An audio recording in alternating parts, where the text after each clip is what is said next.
They lit the fire without wood, and it whispered back. The valley where the cult was born had no name, for names were considered reflections, shallow outlines of things that could not be truly seen. It was said the valley had once been a lake, but the water had vanished in reverence, unwilling to witness what would rise from the soil. The wind never settled there, not because it was forbidden, but because it had heard the silence and did not wish to disturb it. In this place, beneath a sky so pale it looked like bone, a woman gave birth on a night when the stars refused to blink. She was alone when it happened. No midwife, no priest, only a mirror was present, placed beneath her knees, tilted so that the child would be seen by something before being held by anyone. Her scream never came. Instead, her mouth opened and a slow breath escaped, one that did not steam in the cold, one that seemed to vanish into the mirror and never return. And when the boy emerged, slick with the last warmth of the womb, the glass did not cloud, it shimmered, but did not respond. There was no reflection of the child, not in the mirror, not in the puddle of blood pooling beneath him, not even in the woman's wide, unblinking eyes. A child had been born, but the world refused to see him. They wrapped him in robes stitched from the silk of midnight moths, dyed with the ash of prayers, written and burned by blind scribes. He was carried not by his mother, but by 4 veiled men, whose faces were painted with mirrored dust. Their feet never touched the ground as they walked. No footprints were left behind. The child's name was not spoken aloud, but carved in reverse onto an obsidian plate, then buried beneath the threshold of the temple. Only the mirrors would know it. Only the reflections would whisper it back. They said he bore no shadow because the light feared him. Others said the gods had breathed him into existence after swallowing their own image. But the oldest among the cult, the ones who drank from bowls made of frozen moonlight, believed something deeper, that he was not born to be seen, but to be remembered by things that could not see. For a time, they did not let him speak. Words were mirrors, they taught. To speak before one understood their own reflection was to shatter the soul into echoes that never returned. He learned through silence. They placed him before pools of still water and asked him nothing. They waited for him to weep. He never did. They showed him broken mirrors that had once reflected ancient kings, hoping to stir awe. He blinked once, then turned away. They traced hymns on the walls with silver and soot, songs passed from breath to breath, never written. He listened, but never sang. Until one day, at the age when other children ran toward their echoes in play, he walked into the hall of the unseen and asked his first question. Why do the mirrors close their eyes when I come near? No one answered, not with words. The high priest, who had not spoken in 40 years, bent his knees and touched his forehead to the cold glass of the western shrine. The child did not wait for permission. He approached the mirror and placed his hand upon it. Where others had seen only blank stone or shimmering glimpses of themselves, he saw something different. A dark space behind the surface, a room that breathed, and within it, a figure sitting still, with no face, only the outline of one. A reflection that had never been given something to reflect. The cult had many names for their god, though none were ever spoken aloud. Some called it the silent twin, others, the one who watches backwards. The most ancient among them called it simply glass. It was not a god of creation, nor destruction, but a god of balance, the space between being seen and being remembered. They believed the soul did not live inside the body, but in its reflection. To destroy a mirror was to release someone's truth. To trap a reflection forever was to chain their soul in limbo. Every follower of the mirror god kept a single shard of blessed glass on their person. If it ever blackened, they would fast until it cleared. If it cracked, they would seal their faces and speak to no one. And if it shattered, they would walk into the wilderness and never return. But this child, the one born without a shadow, had no reflection to lose. The mirrors remained blank in his presence, as if unsure of what he was. Not human, not divine, not even forgotten. He was unreflected, a being who could not be mirrored because nothing dared mimic him. He grew not in years but in silence. At the age when others asked questions, he stood alone beneath the moon and listened for the stars to blink. When he began to walk, the temple floor grew cold. The fire pits flickered in reverse as if the flames were remembering instead of burning. The high altar cracked beneath his bare feet, and from it spilled dust that had once been tears. The cult began to understand what they had sheltered. Not a prophet, not a messiah, but something older than prophecy, a reminder. One night, a mirror cried. It happened without warning. The mirror of offerings, untouched for over 2 centuries, wept. Silver tears rolled down its surface, staining the white stone with streaks of mirrored blood. The priests fell to their knees. Some wept openly, others buried their faces in the folds of their robes. Only the child remained standing, his face calm, his eyes open. He stepped forward and whispered to the mirror. "I am here." The mirror shattered. Not violently, not loudly, but gently, like snow melting on the skin. The fragments did not fall. They floated, each piece hanging in the air, glowing faintly. Within them were not reflections, but memories. People long dead, places long buried. A river that flowed backward. A city that never built walls because it believed no one would ever want to leave. A woman brushing ash from her child's forehead and whispering, "You are not mine, you are his." The shards hovered for hours. No one touched them. They sang, not with words but with echoes, and in the centre of their song stood the child, with no shadow, no name spoken aloud, and no past that could be mirrored. He closed his eyes and listened. The cult called it the first reflection. Though no one saw anything reflected, they did not need to. Faith was no longer about seeing. It was about remembering what you had never seen, and believing it was still true. That winter, the sun did not rise for 13 days. The people of the valley lit no fires. They placed their mirrors facing outward, toward the mountains, so that the god might see the emptiness and remember its own form. The boy sat in the center of the temple of forgotten names, surrounded by a ring of cracked glass. His breath left no mist. His skin grew colder each day, but he did not move, and the cult waited. On the 14th day, a single mirror, one sealed for over 1,000 years and buried beneath the foundation of the first shrine, trembled. It had not been touched since the days when the god still spoke through wells and shadows. The trembling grew into a hum, the hum into a tone, the tone into a word, though none could translate it. The mirror rose from the ground, unassisted, and placed itself before the child. And in that moment, for the first time since his birth, the mirror reflected something. Not the boy, not the room, but a vast field of light, with no horizon, filled with figures walking backward, carrying bowls of water that never spilled, singing in voices that were not their own. The priests fell to their faces. Some vanished entirely, their reflections separating from their bodies and slipping into the glass. Others remained, staring into the vision until their eyes turned silver and no longer blinked. The boy said nothing. He touched the mirror once, then turned away. That night, they declared the doctrine complete. Faith was no longer about worship. It was about inversion. They would no longer reflect the divine. They would become the reflection. To be seen was not enough.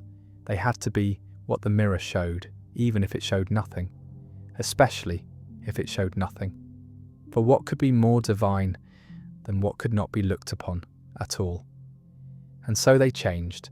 They covered their faces not to hide, but to erase. They erased their names from stone, so that the mirrors would not be burdened by identity. They no longer spoke to be heard. They spoke to be remembered, by glass, by silence, by whatever lived behind the shimmer. And the boy, who still had no shadow, began to walk the temple at night, barefoot and wordless, followed by nothing but the faint sound of mirrors breathing. If you're still listening, maybe this story found you for a reason. Maybe your soul already remembers. But tell me, if you were born without a shadow, Would your reflection still know your name? Lor Arso. The sound that awoke the valley was not thunder. It was older than that, softer, like breath drawn in reverse. It rolled across the snow-covered fields in waves, not of wind but of forgotten names. Glass windows shivered inward, not from pressure, but remembrance.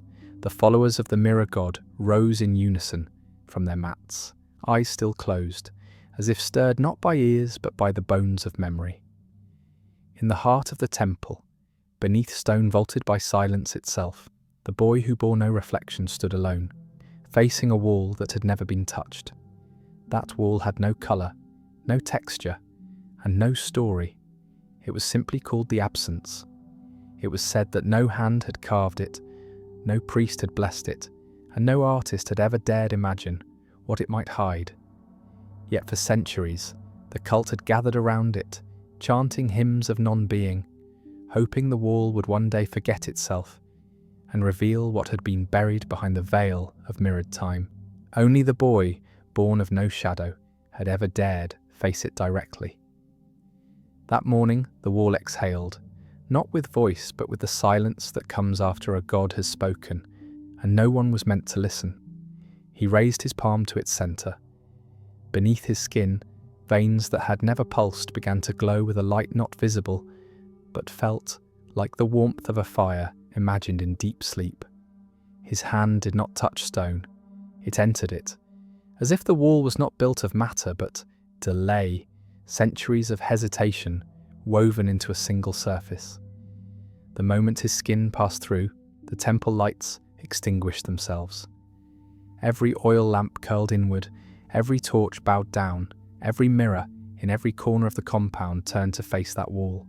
They came in silence, hundreds of them, robes dragging over floors they had never dared walk barefoot upon, eyes anointed with ink drawn from wells sealed before language was taught. No one dared speak, not even in breath. They lined the outer ring of the Hall of Absence, each holding in their hands a shard of memory, pieces of broken glass passed through generations, carried in pockets of ash, preserved not as relics, but as vessels of things that should never have been seen. Each shard vibrated gently, pulsing with the same rhythm the boy now echoed. The wall opened. It did not part like a door, nor crumble like weakened stone. It vanished, but not all at once. The surface disappeared in circular waves, as if a still lake had been touched by an unseen ripple. Behind it was no chamber, no altar, no treasure. Only a room filled with mirrors, suspended in the air, none touching ground or ceiling. They floated, each one turning slowly on its axis, each one reflecting something that did not match the space around it. One showed stars where there was only stone. Another held the image of a forest long extinct. A third, larger than the others, reflected a man with his back turned, a man no one had ever seen, but whom every follower somehow recognized. The boy stepped inside. No sound followed him. His bare feet touched nothing, yet he moved forward, as if walking on a path remembered only by gods. The mirrors did not react to the presence of the cult. They turned toward him, and one by one they cracked, not from damage but from recognition. Each fracture bloomed like frost in reverse, a map of divine memory escaping confinement. And through each break, something poured forth. Not light, not shadow, but echoes of choices not made, lives unlived, prayers that had never been spoken aloud. The air thickened, like breath caught in the throat of the earth. He reached the central mirror, the largest, the quietest, the most still. It showed nothing. No stars, no forests, no figure, only a deep, endless grey, pulsing like a heartbeat, far too slow to belong to anything living. He raised his hand once more. The surface of the mirror did not ripple. It breathed in. And for the first time in the memory of stone, a reflection began to form. It was not the boy, it was the god. Not in form, not in face, but in essence. A being made of absence. A presence so complete in its lack that it drew all sight inward, collapsing vision into stillness. Those watching outside wept blood, not from pain but from the overwhelming pressure of witnessing something they were never meant to acknowledge. One priest, too old to kneel, collapsed into salt. Another dissolved into his own robe, but most simply closed their eyes not to look away, but to remember the shape of forgetting. The boy did not flinch. He stepped into the mirror. The moment his foot vanished, a sound unlike any other filled the temple. The sound of all mirrors in the world remembering what they were made to forget. Not glass, not silver, but memory. Every reflection from every surface across every land flickered once. And in that flicker, the cult knew the veil had thinned. They fell prostrate, foreheads pressed to the ground, palms open, not in worship, but in surrender. Inside the mirror, the boy did not find fire or stars, or the God that bore no name. He found himself, but not as a boy. He was a field, he was a lake, he was a procession of shadows carrying a body that had not yet been born. He was the silence after prayer, the echo before sound, the tremble of the hand before it touched the divine. And then, he was not. Time ceased, the mirror froze, the temple collapsed inward, not in destruction, but in memory, folding itself into the space between reflections. When the followers awoke, they were not where they had been. The valley had changed, the temple was gone. In its place stood a single slab of glass, 10 feet tall, hovering inches above the soil. No writing, no symbols, only their own faces reflected back but slightly wrong, each one older or younger or wounded in a place they had never been touched. The reflection spoke no words. It simply asked them, "Do you believe this is you?" And not all could answer. Some fled, never to be seen again. Others fell to their knees and touched their faces, hoping to feel the truth. But the oldest among them, the first to drink moonlight and remember silence, wept with joy. For they knew that God had returned, not in the form of a child or a mirror, but as a question. They called the slab the witness. Every season, they gathered before it, offering no sacrifice but presence. They stood in silence, waiting to see what the mirror would remember about them. It changed for each one. Some saw stars, some saw wounds they hadn't yet endured. Others saw nothing at all and wept, not from despair, but from hope that they still had time to be known. The boy never returned, at least not in flesh. But sometimes, late at night, when the clouds refused to hold their shape, and the wind stilled itself in reverence, the mirror showed something moving, a figure without a face, without shadow, walking backward across fields of still water. And those who watched swore it paused, only once, to raise a hand. Not in farewell, in invitation. If you're still listening, maybe you were never meant to forget. Maybe your reflection remembers you more clearly than you remember yourself. But answer me now. If your God stepped into your mirror, would you dare to follow? When the glass no longer wept, the cult knew the child's journey had passed beyond the reach of ritual. The witness stood unmoved, reflecting only those who approached with open hands and veiled thoughts. Its surface, once trembling with hidden echoes, had stilled into a mirror deeper than stone, and more ancient than stars. Yet within that stillness, something shifted, not in sight, but in memory. The valley no longer bore signs of the temple's weight, yet the soil trembled at dusk, as if remembering footsteps that had never pressed against it. They stopped measuring time by seasons. Days were now marked by reflections. Each morning they would gather around the slab and look into it until something unfamiliar blinked back. No clocks remained. No calendars hung from walls. They believed the sun was not a timekeeper, but a mirror itself, orbiting not the world, but the breath of the one who had vanished. Every dawn was a question. Every twilight an answer whispered too quietly to hear aloud. The children born after the collapse were taught differently. They were not given names but fragments, syllables carved onto shards of blackened obsidian placed beneath their pillows. Each child slept beside their fragment until it warmed. Only then were they allowed to speak. When they did, their voices carried the tone of cracked glass and dreams left unfinished. They called this process the unshrouding, a sacred rite in which the soul revealed itself not through identity, but through reflection in things that could not lie. The elders no longer led, they listened. With ears pressed against stone, they claimed to hear footsteps from behind the veil. Not echoes, not memories, but new movement. They said the boy was walking still, through the corridors between reflections, searching not for followers, but for those whose mirrors had turned away.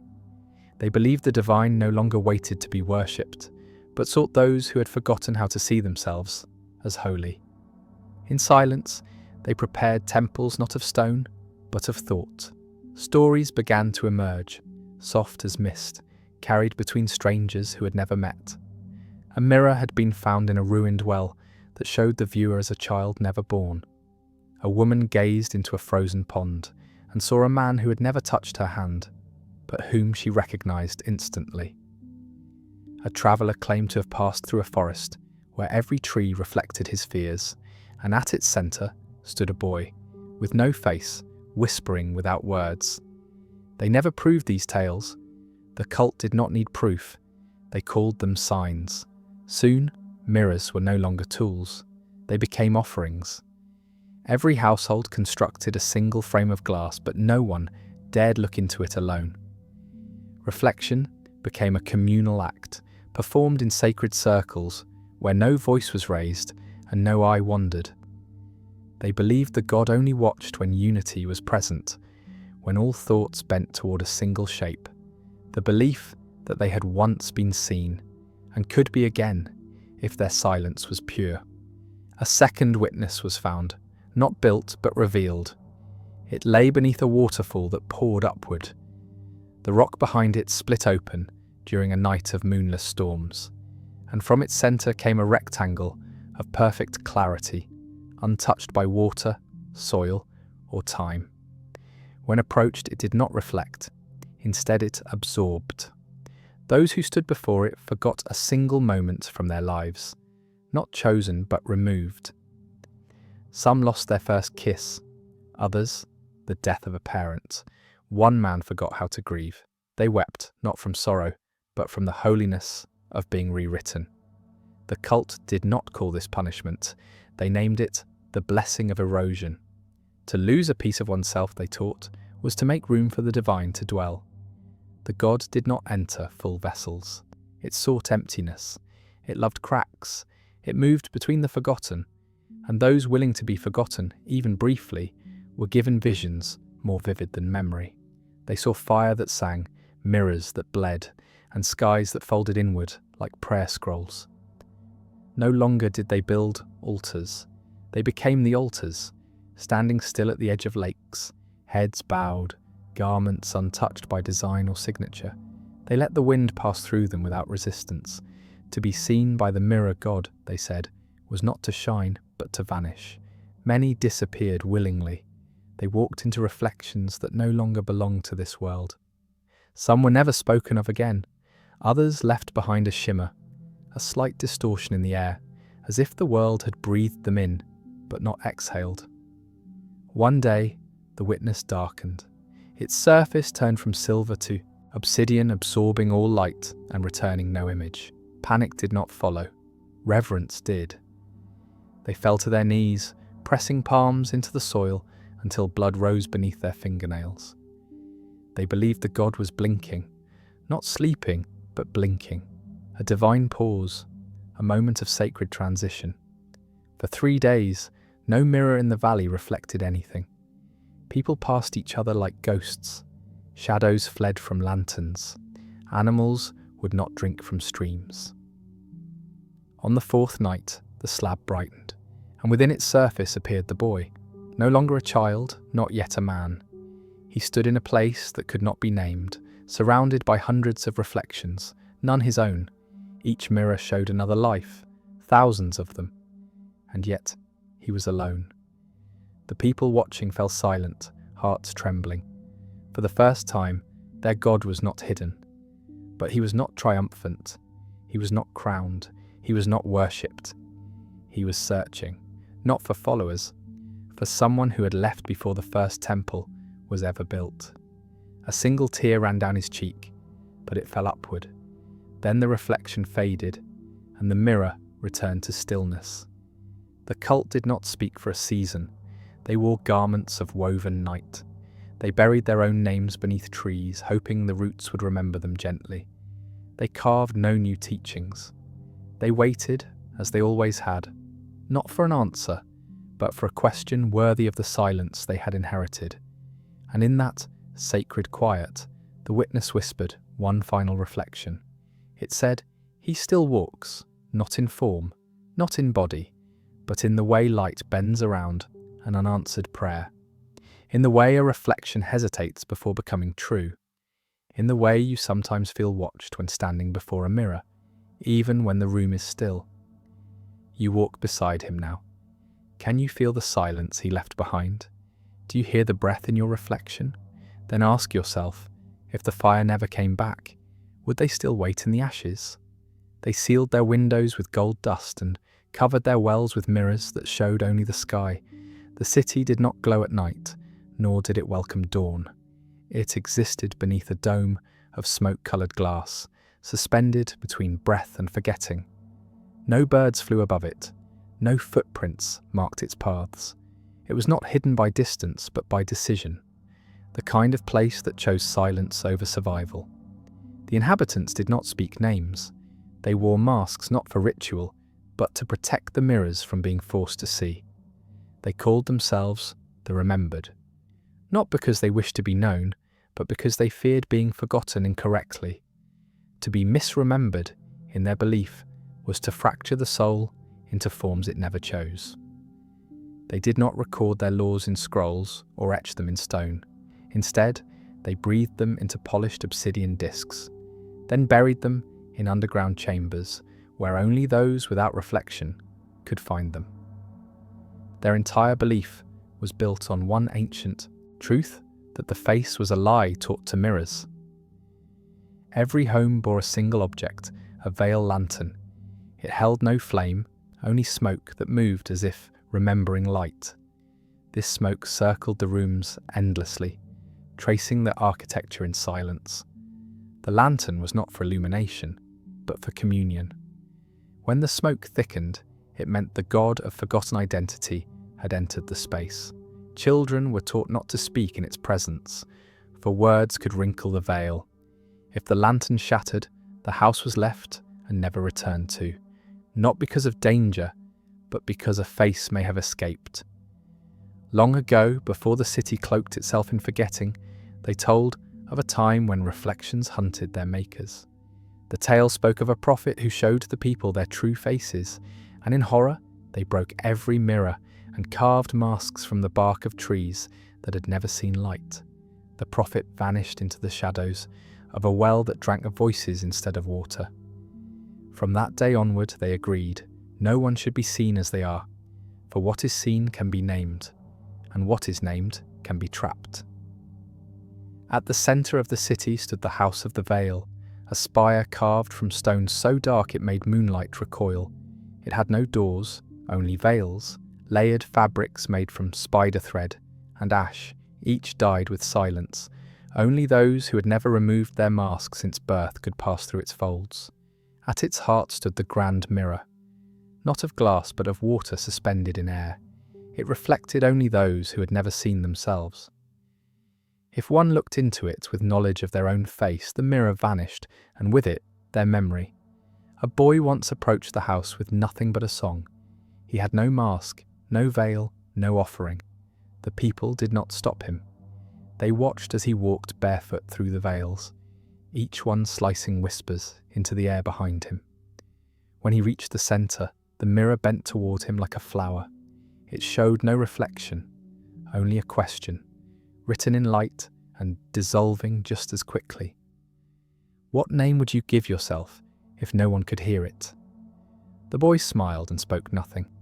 He left before nightfall, and though he was never seen again, every child born that season bore eyes the colour of unlit mirrors. The cult that ruled the city did not call themselves priests. They were known only as the listeners. Each wore robes sewn from the prayers of the faceless, stitched with strands of voice caught in jars during dreamless sleep. They communicated through gesture, through breath patterns, through the folding of fabric. Their leader, who bore the title One Who Never Reflected, had not been seen in decades. It was said they had removed their face entirely and replaced it with the whisper of glass. Their commands arrived as fog beneath doorways. When someone died in the city, no tombs were made. Instead, their mask was shattered at the top of the western tower, and the fragments scattered into the wind. The belief held that their true form would return to the great unseen God who lived behind the veil, the one who wore no face but remembered every expression ever made. Mourning was silent. Grief was expressed by covering every surface in a room with mirrored cloth, until not even shadows dared remain. For 30 days no one would speak the deceased's name, lest the echo become a face. The city's children played games with no rules, only ritual. One game involved walking backward through fog, reciting a string of unformed vowels until a reflection appeared that didn't match their movement. If such a reflection was seen, the child was taken to the listeners. Some returned, others became part of the veil. There were no cries, no resistance, only acceptance. For in their world, to vanish was not death. It was reunion with the unknown God, whose only scripture was silence, and whose only temple was the breath behind a mask. Once each cycle, on the night when all 3 moons aligned behind the dome of smoke-coloured glass, the city gathered for the solemn turning. Every mirror, hidden or displayed, was turned to face the sky. The belief was that the God, seeing itself in so many fragments at once, might remember the shape it once took. During this ritual no one moved. Even the smoke in the lanterns stood still, as if listening. And in that breathless moment, the people believed they too became formless, untethered from identity, suspended in divine absence. That night, a stranger arrived. He wore no veil, he bore no mask. His face was open, and yet it reflected nothing. He walked with the certainty of someone who had never needed to hide, and yet carried the sorrow of someone who had been seen too deeply. The people did not run, they knelt. For though he bore no mirror, the sky behind him bent inwards. It was not his presence that made them bow, but the way their lantern smoke curled toward him, as if longing to remember. The listeners emerged, veils wrapped twice as thick, forming a ring of quiet around the intruder. The stranger did not speak. He simply raised a shard of dark glass, dull and lifeless. The fragment hovered in the air, spun once, then showed a face none of them knew, a face that smiled with no lips, wept without eyes, and breathed in silence. Then it cracked, and from the fracture a single tear fell to the ground and bloomed into a flower that shimmered like broken glass catching fire. The next morning, the dome was gone. The city lay open to the sky for the first time in centuries. Yet the people did not flee. They did not scream. They stood before their mirrors and looked, not to be seen, but to discover if something looked back. Most found only themselves. A few found something else. And from that day forward, the city changed its breath. They still wore masks, but not to hide. To remember what they had once been before forgetting became their God. And now, if you still linger by this mirror of memory, then perhaps you were never meant to turn away. But ask yourself softly, if no one ever sees your face, can your soul still be recognized by the divine? They gathered beneath the place where the dome had once cast its shimmering shadow. Hands wrapped in strips of unmarked linen, eyes painted with the dust of extinguished lanterns. The sky above them was unfiltered, an unfamiliar wound carved open after generations of intentional blindness. No longer shielded by glass or veils, they stood exposed beneath the full breadth of the heavens, and though no wind moved, their garments trembled as if touched by something they had forgotten how to name. The stranger had vanished, but his tear remained. The glass flower that had bloomed where his reflection cracked now stood taller than a child. its translucent petals trembling with a sound no ears could catch. It was neither growing nor wilting, suspended in a state of becoming that defied time. The cult did not approach it. They drew circles around it with powdered charcoal, whispering rites to the god of unspoken identity, asking for guidance that would not come as language, but as stillness. The flower glowed softly at night, pulsing in rhythm with the dreams of those who dared sleep near it. Soon a shift stirred in the practices of the remembered. Where once they had hidden every surface that could reveal a face, they began placing bowls of darkened water outside their doors. These vessels were shallow, showing only what stood directly above them, and even then, only if the watcher breathed slowly. The children were instructed to sit beside these bowls at dusk and offer no thoughts, no movement, just presence. If the water shimmered, it meant the veil had returned in a gentler form. If the water remained still, the household would remain silent for 7 nights. It was during one of these rituals that a child named Lurian saw something shift. Her bowl rippled without wind. Her breath ceased, though she had not willed it, and from the water rose a reflection, not her own, but that of a woman with skin the colour of shadowed copper and eyes filled with rain. The woman did not blink. She held her gaze as if trying to remember something forgotten inside the girl's bones. Lurian reached forward, not to touch, but to listen. No sound came from the bowl, but her ears rang with a single phrase she had never learned. We do not lose faces. We bury them in mirrors until the world is ready to look. The child told no one. She wrapped her hands in cloth and refused to sleep near water for a season. Meanwhile, the flower continued to grow. Its edges sharpened into lines so fine they cut moonlight in half. Birds began circling it in silence, never calling, never landing. One morning, a thin beam of light emerged from its centre, pointing toward the western quarter, where the old archive of sealed mirrors had been buried beneath layers of stone and forgotten oaths.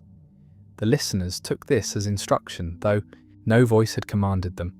With shovels made of glass, they unearthed the vault and removed the lid with hands that had never touched bare earth. Inside were over 300 mirrors, each one wrapped in red silk marked with the sign of sacred blindness. They did not unwrap them. They placed each mirror in the Hall of Echoes, a chamber never lit, whose walls had been carved to absorb sound. The mirrors were laid upon black altars, shaped like open eyes. For 9 days, no one entered. It was said the mirrors would speak to one another first, remembering the fragments of the world they had once held.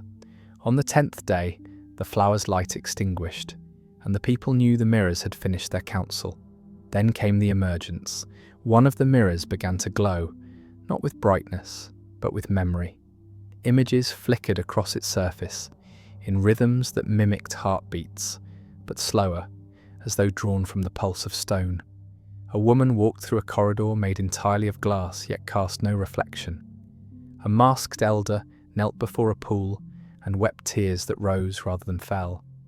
A door opened in the air, not built, not formed, but simply parted, like a page being turned in a book written before language was born. Those who watched saw not visions, but confessions. Each image was a remembrance of something they had not lived, yet still mourned. They called it the returning. Soon others began seeing things in polished surfaces that were not their own faces. A potter glimpsed the hands of a stranger, shaping clay into a bird he had never seen. A weaver watched her loom display patterns not made by her fingers. One man shaved before a basin and saw his younger brother's funeral reflected in the water, though his brother was still alive and standing outside. They did not scream. They accepted. For in this city, to see what should not be was not madness, it was grace. The teaching shifted. Silence remained sacred, but now it was a vessel for arrival, not merely protection. The god behind the veil was no longer believed to be distant. It was returning in pieces, through reflections that defied familiarity. They began to believe that every mirror carried a fragment of the divine face, and that to see something unfamiliar within it was not to be cursed, but to be invited deeper into sacred forgetting. No longer did they fear faces, they feared certainty. Masks became translucent, veils embroidered with silver threads that shimmered only when lies were spoken. Children were encouraged to draw their own reflections in sand and watch the wind erase them. The goal was not to remember who they were, but to learn how to become someone their reflection could no longer predict. Then one evening the flower shattered. It made no sound. Its pieces did not fall. They hovered in the air like frozen stars, each shard humming with a frequency only mirrors could echo. The cult gathered beneath the floating fragments, lifting their faces not in hope, but in reverence. One shard floated downward and embedded itself in the chest of the eldest listener. Her breath paused, her body did not tremble. She turned toward the witness mirror and spoke the only words she would ever utter. He is returning from the side that never reflects. Then she turned to smoke, not ash, not dust, smoke, white and slow, like a thought choosing to forget itself. After that night, they removed all veils. They stood before every reflective surface, not to see, but to wait. To wait for the God who remembered every face ever hidden, to look back. And now, listener, if you're standing before a mirror and it does not show you, ask yourself quietly, what part of you still belongs to the God who never had a face? There was a morning when the sun rose in silence, casting no warmth, only clarity. Every surface in the city shimmered with breathless stillness, as though the reflections themselves were waiting for instruction. Nothing moved. Birds that had nested in the cracks of the old towers did not flutter. The wind held its tongue. Even the smoke from the temple's sacred ashes refused to rise. The people awoke not from sleep, but from a shared dream in which every face they had hidden stood staring at them, wordless and complete. The final veil had fallen. Not torn, not taken, simply no longer there. In the temple at the city's heart, where sound had once been forbidden, the grand chamber began to echo. Each echo was not a repetition of a sound, but a memory returning in waves. The marble floor trembled beneath feet that were suddenly heavier with truth. Reflections appeared in places that had never held them, on wooden beams, in puddles left by forgotten rain, across the surface of worn stone. People began to see fragments of moments they had never lived and emotions they had never carried, each one etched into the city as if the stones themselves were beginning to remember. In the centre of the square, the witness mirror began to tilt. For centuries, it had stood motionless, a sentinel of memory, never moving, never fading. But now it turned slowly, as though adjusting its gaze not outward, but inward. The cult gathered in silent awe, standing around it in concentric circles, each robe stitched with the faint glimmer of dissolved names. They did not chant. Their silence was deeper than ritual. It was a covenant forged in the absence of fear. As the mirror turned fully toward the sky, its surface opened. Not like a crack, not like a portal, like a wound remembering the shape of the blade. What emerged from the mirror was not a figure, but a breath. It swept through the city like memory exhaled, and wherever it passed, people fell to their knees, not from reverence, but recognition. It was the sound of every mask ever worn, finally letting go. It was the hum of all mirrors collapsing into one moment of divine seeing. Those who had never spoken their true names found them, returning unasked. Those who had buried their faces in shadow felt their own gaze meeting them for the first time. The boy who had entered the mirror was not a myth. He was becoming the mirror. No longer confined to shape or sound, he moved as presence, not walking, but unfolding. He passed through the thoughts of the elders, rested briefly in the palms of the children, and lingered in the empty vessels once used to carry silence. Wherever his presence paused, a change occurred. A baker saw the flour in his bowl rearrange into the face of a woman he had only dreamt. A weaver watched her thread twist into a song that no loom could have composed. A widow saw her husband blink back at her from a dry riverbed, then fade smiling. The cult accepted these moments not as miracles, but as messages. They were not meant to be worshipped. They were meant to be remembered. This was the doctrine the city now followed, that the God was not in heaven or altar, but in the courage to witness oneself, unmasked, to stare into a mirror without trembling, to look without need, to reflect without seeking control. Then came the final act of transformation. Each household gathered its sacred objects, veils stitched by ancestors, masks worn during rites of shadow, scrolls never read aloud. They brought them into the central plaza and laid them at the base of the witness mirror. The items did not burn. They dissolved, unravelling thread by thread, fold by fold, into dust that shimmered once and disappeared into the still air. There was no mourning, only release. These were not sacrifices, they were returns. And in that release, something stirred beneath the city. Stone shifted, earth sighed. Beneath the plaza, an ancient stairway revealed itself, curving downward into silence untouched since the first breath of the city. The cult, without instruction, began to descend. No torches were lit. They carried no tools, no weapons, no offerings, only their bare faces. For the first time in known memory, they descended without hiding what they were. The stairwell opened into a cavern filled with water so still it looked like glass laid across the bones of the world. Reflected in its surface was not the group gathered above it, but every version of themselves that had never been lived. Mothers who had chosen differently, children who had died too soon, lives where silence had never been necessary. The reflections blinked, not in mockery, in welcome.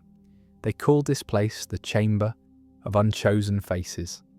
And here, each person stepped forward and whispered a name, not their own, but the one they had never dared to carry. With each name spoken, the water rippled, and the reflection stepped forward, merging into the speaker, not replacing, reuniting. No pain followed, no fear lingered, only the quiet joy of becoming whole in a way that had once been forbidden.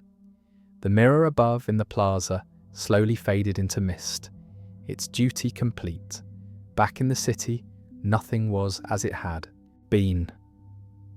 Walls once covered in veils now shimmered with open reflections. Pathways once traced in secrecy were now carved in glass. The smoke that had filled their lanterns took to the skies, shaping clouds that remembered stories. People walked without masks, not boldly, not in defiance, but in the calm certainty that they were no longer watching themselves through the eyes of others. They were simply here, known by the God who had never worn a face, but had always waited behind every surface. In the final days of that season, a child was born without a single line upon their skin. Not from purity, from memory too fresh to mark. When held near water, their reflection moved before their body did. The cult wept in reverence, not because a saviour had come, but because the mirror had not closed its eyes. And now, if you have stayed this long, if your soul has not looked away, then ask yourself, beneath your breath, and if no one was left to believe, would the belief still live? They found him kneeling beside the river that bled upward, his hands submerged in water that did not wet. The moon had vanished that night, not behind clouds, but behind breath, the entire sky exhaling into a stillness so complete that even memory refused to stir. He wore no robe, only silence. His back was covered in symbols that pulsed faintly, like old wounds, remembering why they had been carved. No one had asked him to come. He arrived before the bells were cast, before the temple had walls, before the god had ever chosen a name. His skin shimmered unnaturally. It caught no firelight, but reflected things not present. Stars that had fallen, children yet to be born, doorways suspended in dreams. Every morning he coated himself with a thin paste made from silver dust and ash drawn from offerings never burned. The mixture did not harden, it sank into his pores like memory returning home. As it spread across his body, it sang in a language the other priests were forbidden to learn. The song was not melody, but warning, a sound carried by blood that had never cooled. They called him the Silver Vessel, though he answered to no title. He did not lead ceremonies, he did not teach, he did not eat in public, nor did he sleep where others could hear him breathe. Yet every doctrine, written in the Book of Faces, began with a description of his gaze. It was said he once looked into a mirror that held nothing, and the reflection returned anyway, not as an image, but as a wound in the glass. From that wound, words poured out. He read them without blinking, then sealed the mirror with a kiss that burned through stone. The people whispered stories he never confirmed. One said his blood could reflect moonlight, even underground. Another claimed he had no heartbeat, only rhythm, that his chest rose and fell in perfect timing, with the turning of the temple wheels. Children were taught not to stare directly at him, for fear their reflections would crawl out of water, and begin a life without them. Some believed he was not born, but etched, carved into flesh by hands older than God's, summoned to remind the world of something it had promised to forget. His presence was ritual enough. When he entered a room, the incense dimmed. Candles flickered inward, shrinking from the brightness that clung to his silhouette. Mirrors refused to hold his image. Pools of water hissed and turned black. He was not divine, but he was divined, spoken of by winds that had never touched ground. Every step he took wrote a verse into the stone beneath his feet. No one dared walk behind him, for the ground remained too sacred to tread again. Once, during the cycle of hollow moons, he entered the chamber where the god's name had been hidden. No one had entered for 100 generations. The door was not locked. It had forgotten how to open. But when he placed his palm against the stone, it did not move. It dissolved, turning to dust before sound could protest. He walked inside and did not return for 3 days.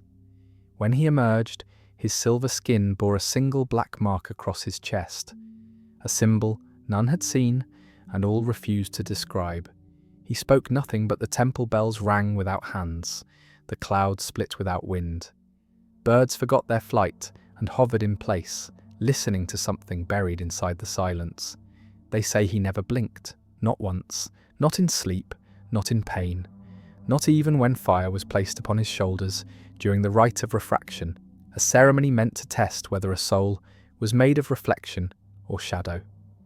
The flames curved around him, forming circles that danced before collapsing into mist.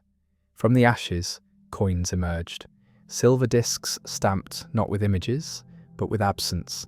These were distributed to the faithful who carried them in their mouths during prayer to silence their intentions. He was not immortal, yet no one saw him age.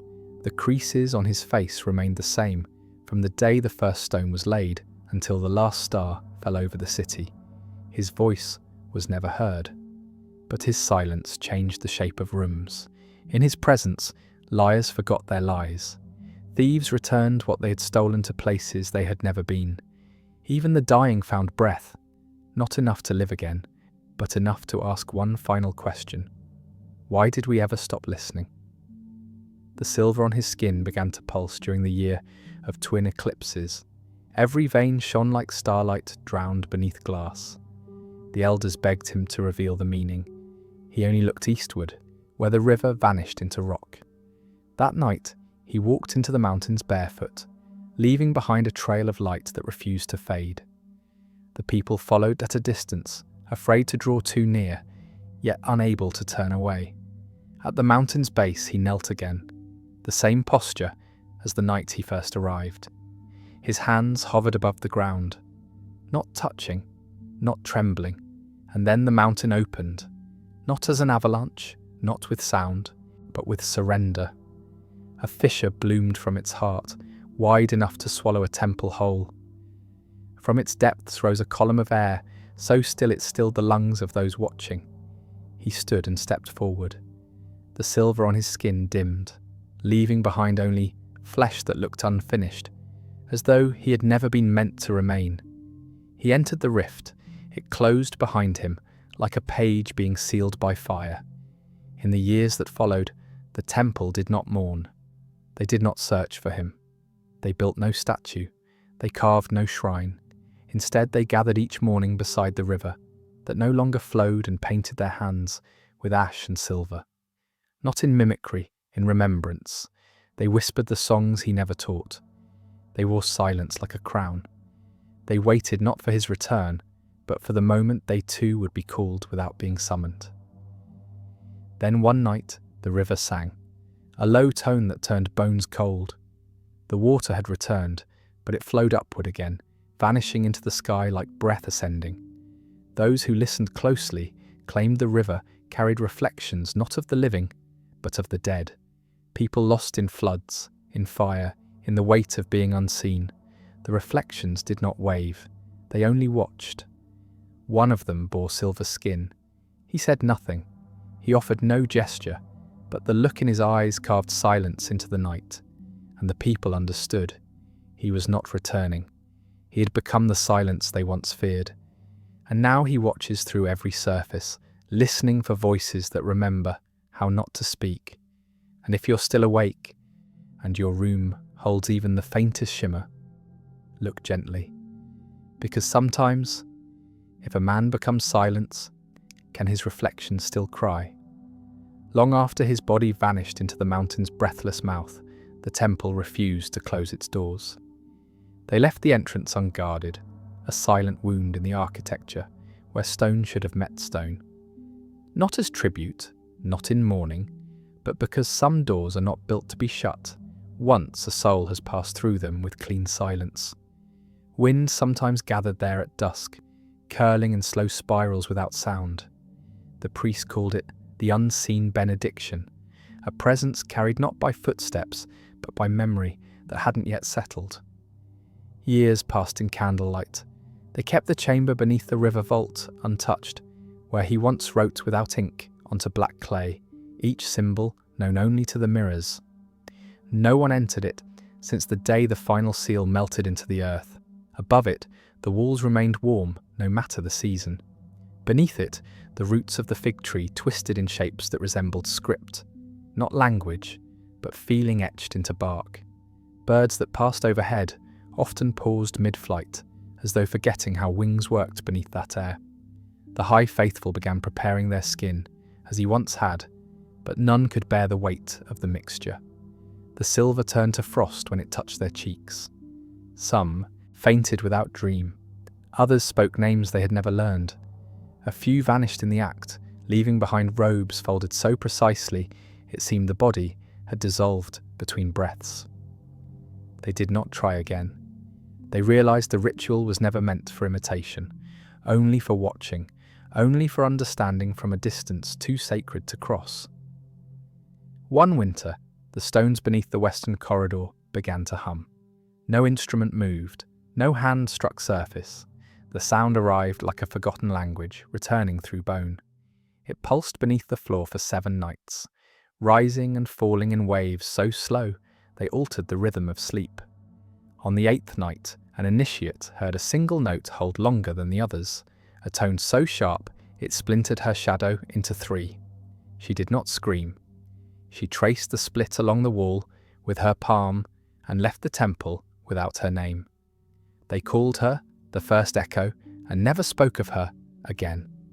The mirror basin in the courtyard, once a place for ritual ablution, began to behave strangely. No longer reflecting those who approached, it instead displayed faces of people no one recognized. Weeping elders, infants with silver-threaded eyes, dancers covered in ash. Some faces blinked slowly, others seemed frozen in reverent expression. The images remained until touched, after which they rippled once and vanished. The elders declared this a visitation, not of spirits or gods, but of lives not chosen, sacred paths walked in different times, now crossing the veil to be acknowledged. They preserved silence not as habit, but as sacrament. Voices were reserved only for naming winds, and even then, only if the wind had brought a sign. In place of speech, the faithful learned the language of presence. A gaze held longer than 3 breaths meant prayer. A hand lifted palm up at twilight meant confession. To walk barefoot around the inner sanctum 3 times without pausing meant surrender of self. These were not rules, but instincts cultivated like rare fire, guarded, cherished, and never claimed. The temple bell tower, abandoned since the silver priest's departure, began to vibrate once more. Not with ringing, but with resonance, the sound of breath held too long. The stone within the tower cracked in perfect symmetry, revealing a single feather trapped inside the walls. No bird had flown there. The feather shimmered with veins of pale metal and carried a scent that made those near it weep involuntarily. It was wrapped in 7 layers of dark cloth and placed beside the last footprint the priest had left. The cloth was never opened again. Those who dreamed began waking with patterns etched into their arms, spirals, fractured circles, lines that stopped before meeting. The marks did not hurt, they faded by dusk, but the sensation of being drawn upon lingered.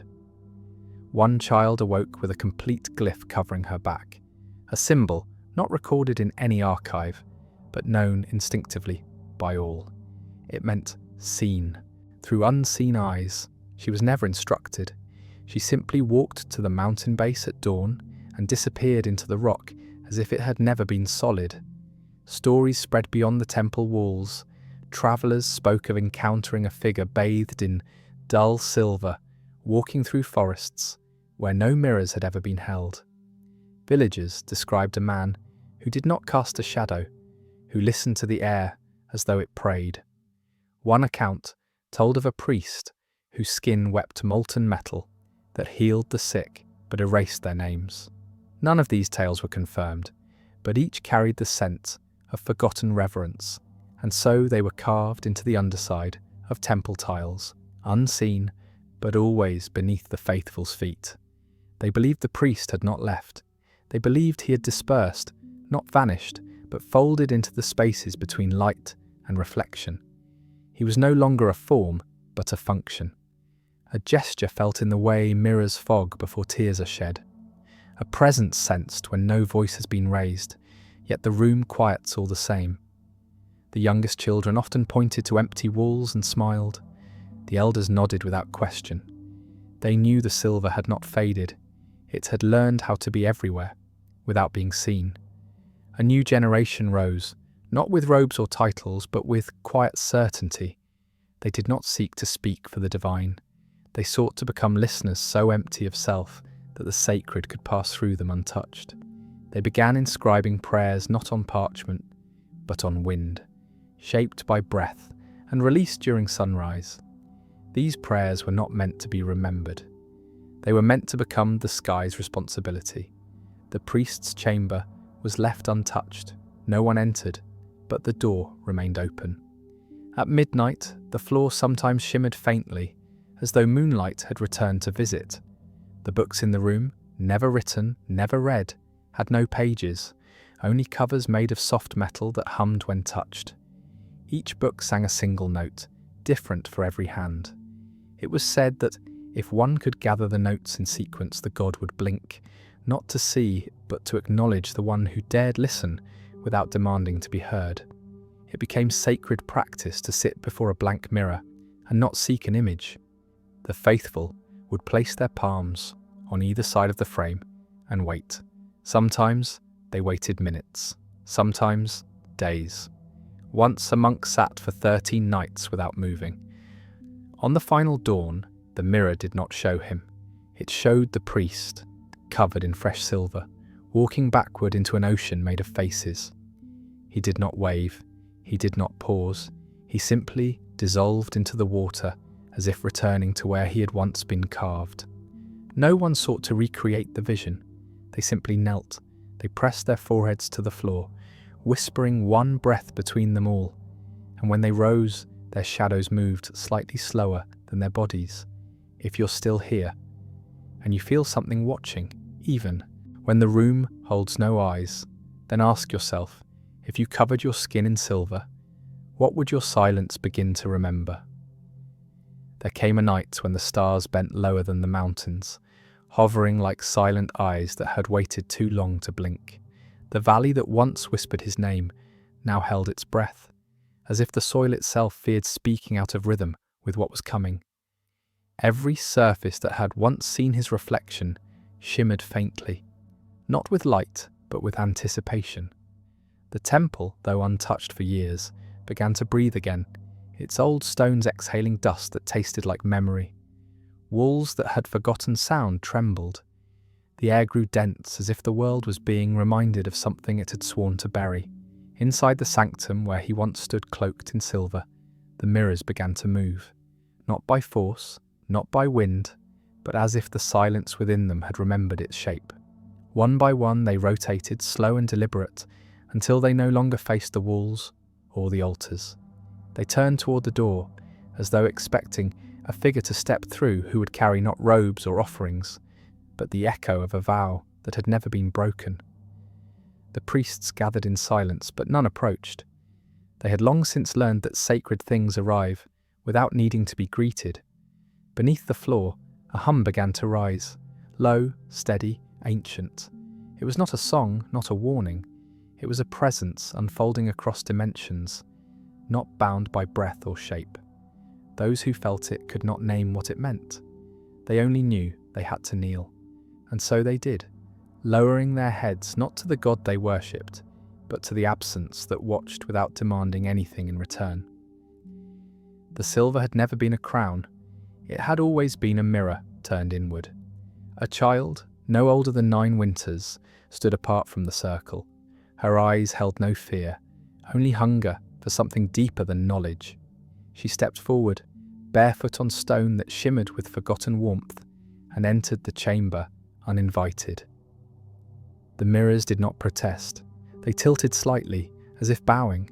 She stopped before the basin, now empty of water, filled only with light so soft it seemed to hum. She reached her hand into it, and instead of rippling, the light climbed up her arm like smoke moving backward. When it reached her shoulder, her skin shimmered, not with silver, but with stillness. The elders did not stop her. They knew the cycle had begun again, not repeated, but remembered in a new form. This was not a return. This was continuation. She did not speak. She simply closed her eyes, and when she opened them again, the walls of the temple folded inwards without collapse. Each brick softened into mist. The floor turned to glass but did not break, and all those present saw a vision reflected beneath their feet, not of her, not of him, but of a road made of silence, winding through a forest of mirrors that stretched toward a sky made entirely of breath. On that road walked the priest. His body was no longer bound by form. His limbs moved like thought, untethered, weightless, free of consequence. His skin was silver, not from pigment, but from memory refined into presence. As he walked, reflections bloomed in his wake, not of people, but of decisions left unfinished. Prayers whispered but never ended. Lives paused at the edge of revelation. Each reflection shimmered, paused, and then dissolved, as though accepted and released by something too old to name. The girl reached toward the vision, and the temple trembled, not in fear, in recognition. The stone cracked not from pressure, but from gratitude. The walls did not fall, but evaporated into air. The roof peeled away, revealing not sky, but the memory of sky, a space where stars blinked not from distance, but from choice.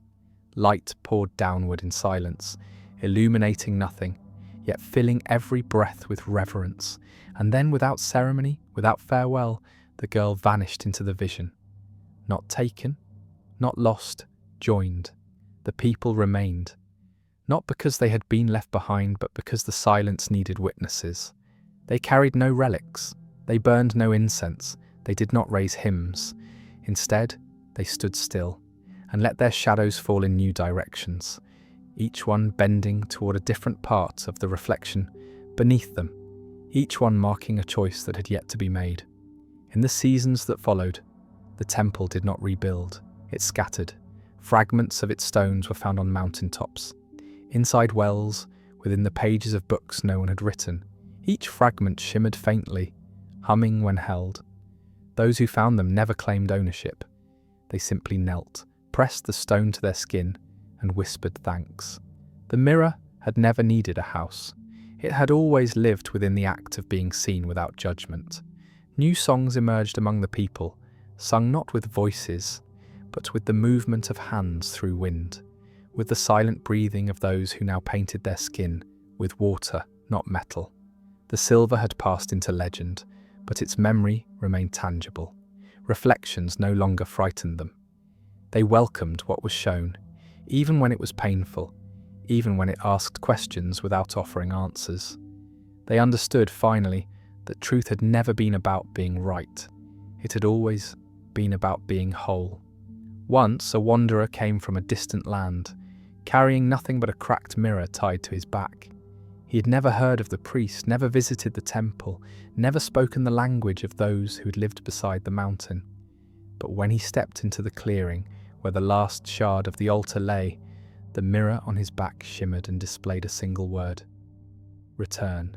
He wept without knowing why, and he stayed. If you're still listening, maybe the silver was never meant to be worn. Maybe it was always meant to be remembered. But before you sleep, ask yourself gently, if a mirror shows you what you've forgotten, would you still recognize what you once were? It was not made by hand, not carved, not poured, not shaped by fire or breath.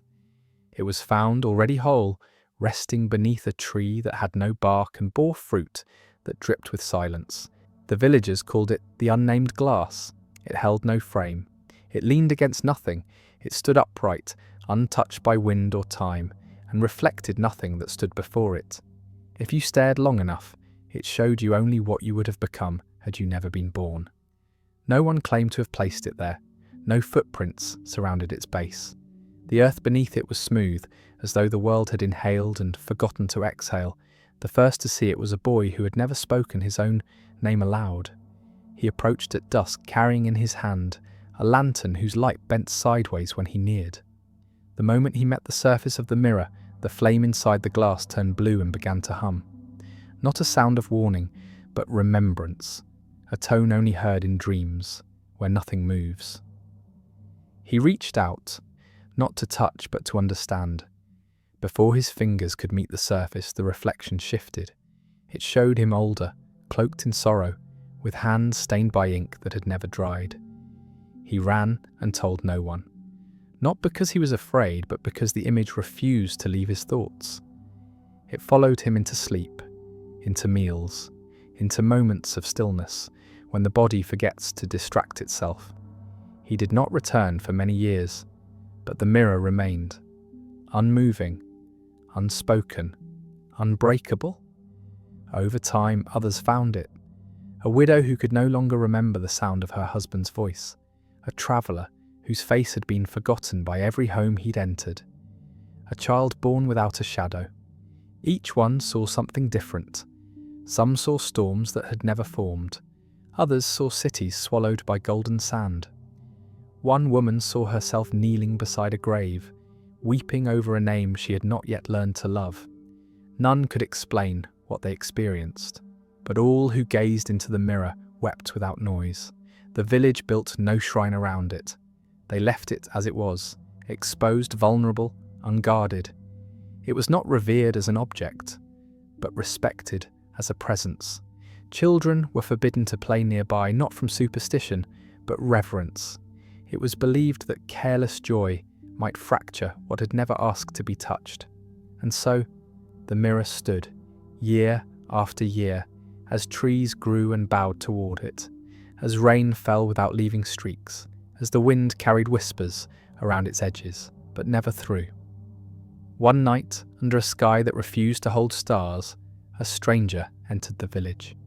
His eyes were clouded with the colour of unfinished prayers. His voice carried the weight of journeys taken in circles. He asked no questions. He walked straight to the mirror and stood before it for hours unmoving. Some said he had come for absolution. Others believed he was seeking someone he had lost, to silence.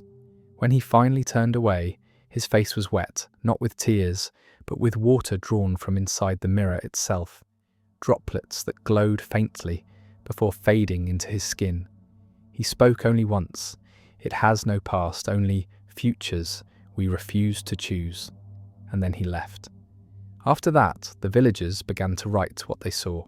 Scrolls were buried in the roots of the tree, each one sealed with a single thread of hair from the observer. The writings were never read. They were not meant for eyes, but for the mirror to remember what it had shown. The faithful believed the mirror absorbed these offerings, carrying them into a place where memory was untouched by time. They called this act the surrendering, the moment one gave up their version of themselves in exchange for truth untied to ego. One woman sat before the mirror for 3 days, refusing food and water. On the 4th, her eyes clouded with silver, and she whispered a phrase no language could contain. When she rose, her reflection remained behind, a ghost of herself, still staring, still breathing. The original returned to the village, wordless, weightless, untouched by hunger or sorrow. She lived the rest of her days in silence, planting seeds no one saw grow. Her reflection, they said, never left the glass. Seasons passed. Lightning struck the tree behind the mirror, but left the glass unscathed. Earthquakes split the soil nearby, yet its surface never trembled. Even the snow that fell in deepest winter melted before it could rest upon the frame. The villagers began to believe that the mirror was not in the world, but adjacent to it, a window stitched between timelines, reflecting only what had been discarded by fate. A new cult was born from this belief. They called themselves the witnesses of the unseen reflection. They built no temples, they wore no colours. Their only mark was a single thread of silver painted across their backs, a line that never curved, never ended. They believed the mirror was a living will, the unspoken desire of all who had ever hesitated before becoming whole. They spent their lives in stillness, recording dreams they did not remember, naming emotions they had never felt. Every month, they approached the mirror barefoot and left behind a breath. Nothing else, no sound, no gesture, just breath, exhaled slowly, as if feeding the silence within the glass. Then came the child who broke the pattern. She was born during a storm that swallowed every shadow in the valley. Her first cry shattered a bowl made of obsidian. Her touch burned through cloth.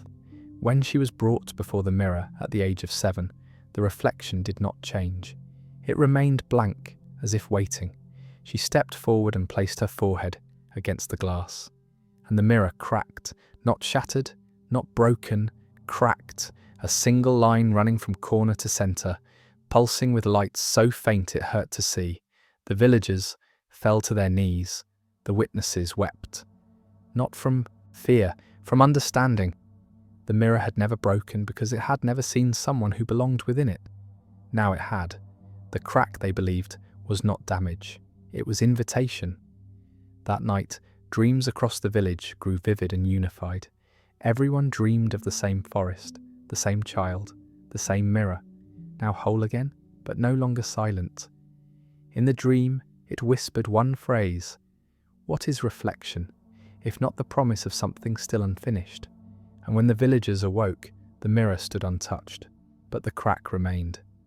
And now, if you've looked into a mirror and saw something that blinked before you did, if you've ever felt watched while watching yourself, then ask yourself gently, if the mirror cracks but does not fall, was it ever meant to stay whole? It was the crack that changed everything, not its appearance but its presence. A line that should have ruined became the beginning of understanding. The villagers no longer approached the mirror in silence. They approached in awe, not of what they saw, but of what the crack refused to reveal. It did not grow, nor did it fade. It pulsed faintly at dawn, as if remembering a heartbeat lost in someone else's chest. Children began to draw it in the dirt with sticks, mimicking its curve without ever touching the mirror itself. When the wind erased the drawings, they smiled. The line did not need to remain. Its memory was enough. In the mornings, dew formed around the mirror, but never on it. Plants bent away, even those drawn to light. Birds perched on nearby branches sang quieter now, as though afraid to break the rhythm of something sacred. The villagers noticed that their dreams, once fractured and meaningless, began to align, not in detail, but in atmosphere. They all described rooms with no doors, voices without mouths, and mirrors that reflected not images, but intentions left unfinished. A woman named Ananias returned to the village after 30 years away. Her hair had silvered, her hands bore the marks of work done without rest, and her eyes no longer sought anything. She walked to the mirror without speaking to anyone. No one tried to stop her. When she arrived, she stood before it for a full hour, breathing evenly, unmoved by wind or memory. Finally, she whispered something so softly only the mirror heard it. A second crack appeared, branching gently off the first like a tree limb, forming from still air. That night, the stars above the valley aligned in a pattern no chart had recorded. They blinked in pairs as if imitating eyes trying to stay closed. Elders spoke of a time before time, when the sky and the mirror had once been one body, severed by the first lie ever told. They believed these cracks were not accidents, they were messages. The god of reflection was not breaking, it was speaking, and only the broken could hear it. The witnesses began a new rite. They called it the turning inward. It involved a bowl of still water placed at the feet of those who sought to understand what the mirror showed them. Each participant sat cross-legged beside the bowl for 3 days, allowed only to breathe and listen. If the water trembled without cause, they were considered ready. If it remained unmoved, they were asked to wait another season. Those chosen were permitted to stand before the mirror during the 13th hour of moonlight, a time believed to sit between past and yet. One of the chosen, a boy named Calor, entered the 13th hour alone. He had never spoken a lie. He had never seen his own reflection. He stepped toward the mirror without hesitation. When he arrived, he raised his hands, not to touch, but to surrender. The mirror shimmered once, then for the first time in its long stillness, it reflected nothing at all. Not even the light from the stars behind him. Only the crack glowed, brighter than flame, softer than grief. Those who watched from the edge of the trees reported that Calor did not vanish. He faded, not into the mirror, but into the air around it, as if his body had been unspooled into memory. From that night on, anyone who stood near the mirror could hear a soft sound at the edge of their breath, like the beginning of a question never dared aloud. And sometimes, when standing just close enough, they swore they heard the sound of footsteps moving toward them from behind the glass. A hush fell over the region. People from distant hills began to arrive, barefoot and unarmed, drawn not by legend but by instinct. They did not ask what the mirror was. They knelt beside it, heads bowed, waiting to feel something they could not name. Some wept, some laughed, some collapsed into sleep without warning. One woman arrived with a mirror shard embedded in her palm, said to have been taken from a dream. When she placed it against the crack, the glass pulsed, not with light, but with the sound of rain falling in reverse. The witnesses began to keep records in a new form. No longer scrolls or stone tablets, but reflections caught on polished silver that were buried beneath roots of trees grown near grave sites. These mirrors were not meant to be used. They were sealed in wax made from bees that fed only on ash blossoms. They were called the memory mouths. Only when a reflection vanished would the faithful dig one up and ask it to speak. The mirror changed again. Its surface began to flicker at dawn, brief images that vanished before meaning could form. A field of hands reaching towards something that could not be seen. A staircase suspended in air, each step vanishing behind the next. A door covered in eyes, none of them blinking. These were not visions, but invitations. The villagers began to speak of the other side, not as a place of death, but a state of clarity, unreachable by voice. They believed the mirror showed only what the soul was almost ready to endure. And then, on the morning of the coldest equinox the valley had known, the third crack appeared. It did not branch. It struck straight down the centre, dividing the mirror into two halves that refused to separate. For the first time, the tree behind the mirror dropped all its leaves at once. The roots pulled back from the soil. A hollow tone rose from the base of the glass, not from within, but from the earth beneath it. The faithful placed their palms against the soil and listened. They heard not words but rhythm, a kind of pulse, a pattern of remembering, A girl named Revia stepped forward. Her face bore no symmetry. Her eyes did not match. Her smile was always a moment too late. She was considered touched by the unseen, but never mocked. She approached the mirror with a piece of broken sky, a fragment of glass fallen from a storm that had once covered the moon. When she held it to the crack, it hummed. Her voice rose with it, singing a tune no one taught her, a melody shaped like a spiral. The mirror reflected her fully, then dimmed, then turned black. The villagers panicked. Some cried, others prayed, but the witnesses only watched.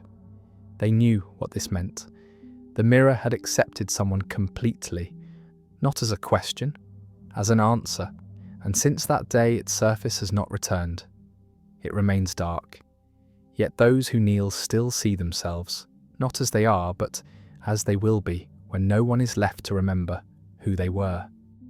If you are listening still, perhaps the mirror waits for you. Perhaps your image has not yet been written. But tell me now, if a mirror no longer shows the world, does that mean the world has already looked away? When the mirror turned black, the sky above the valley did not darken.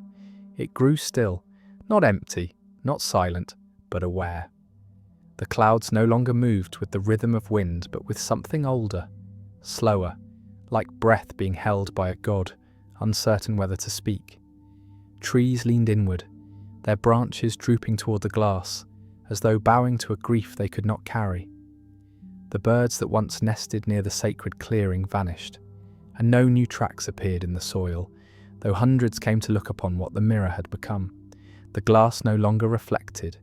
It absorbed, not images, but presence.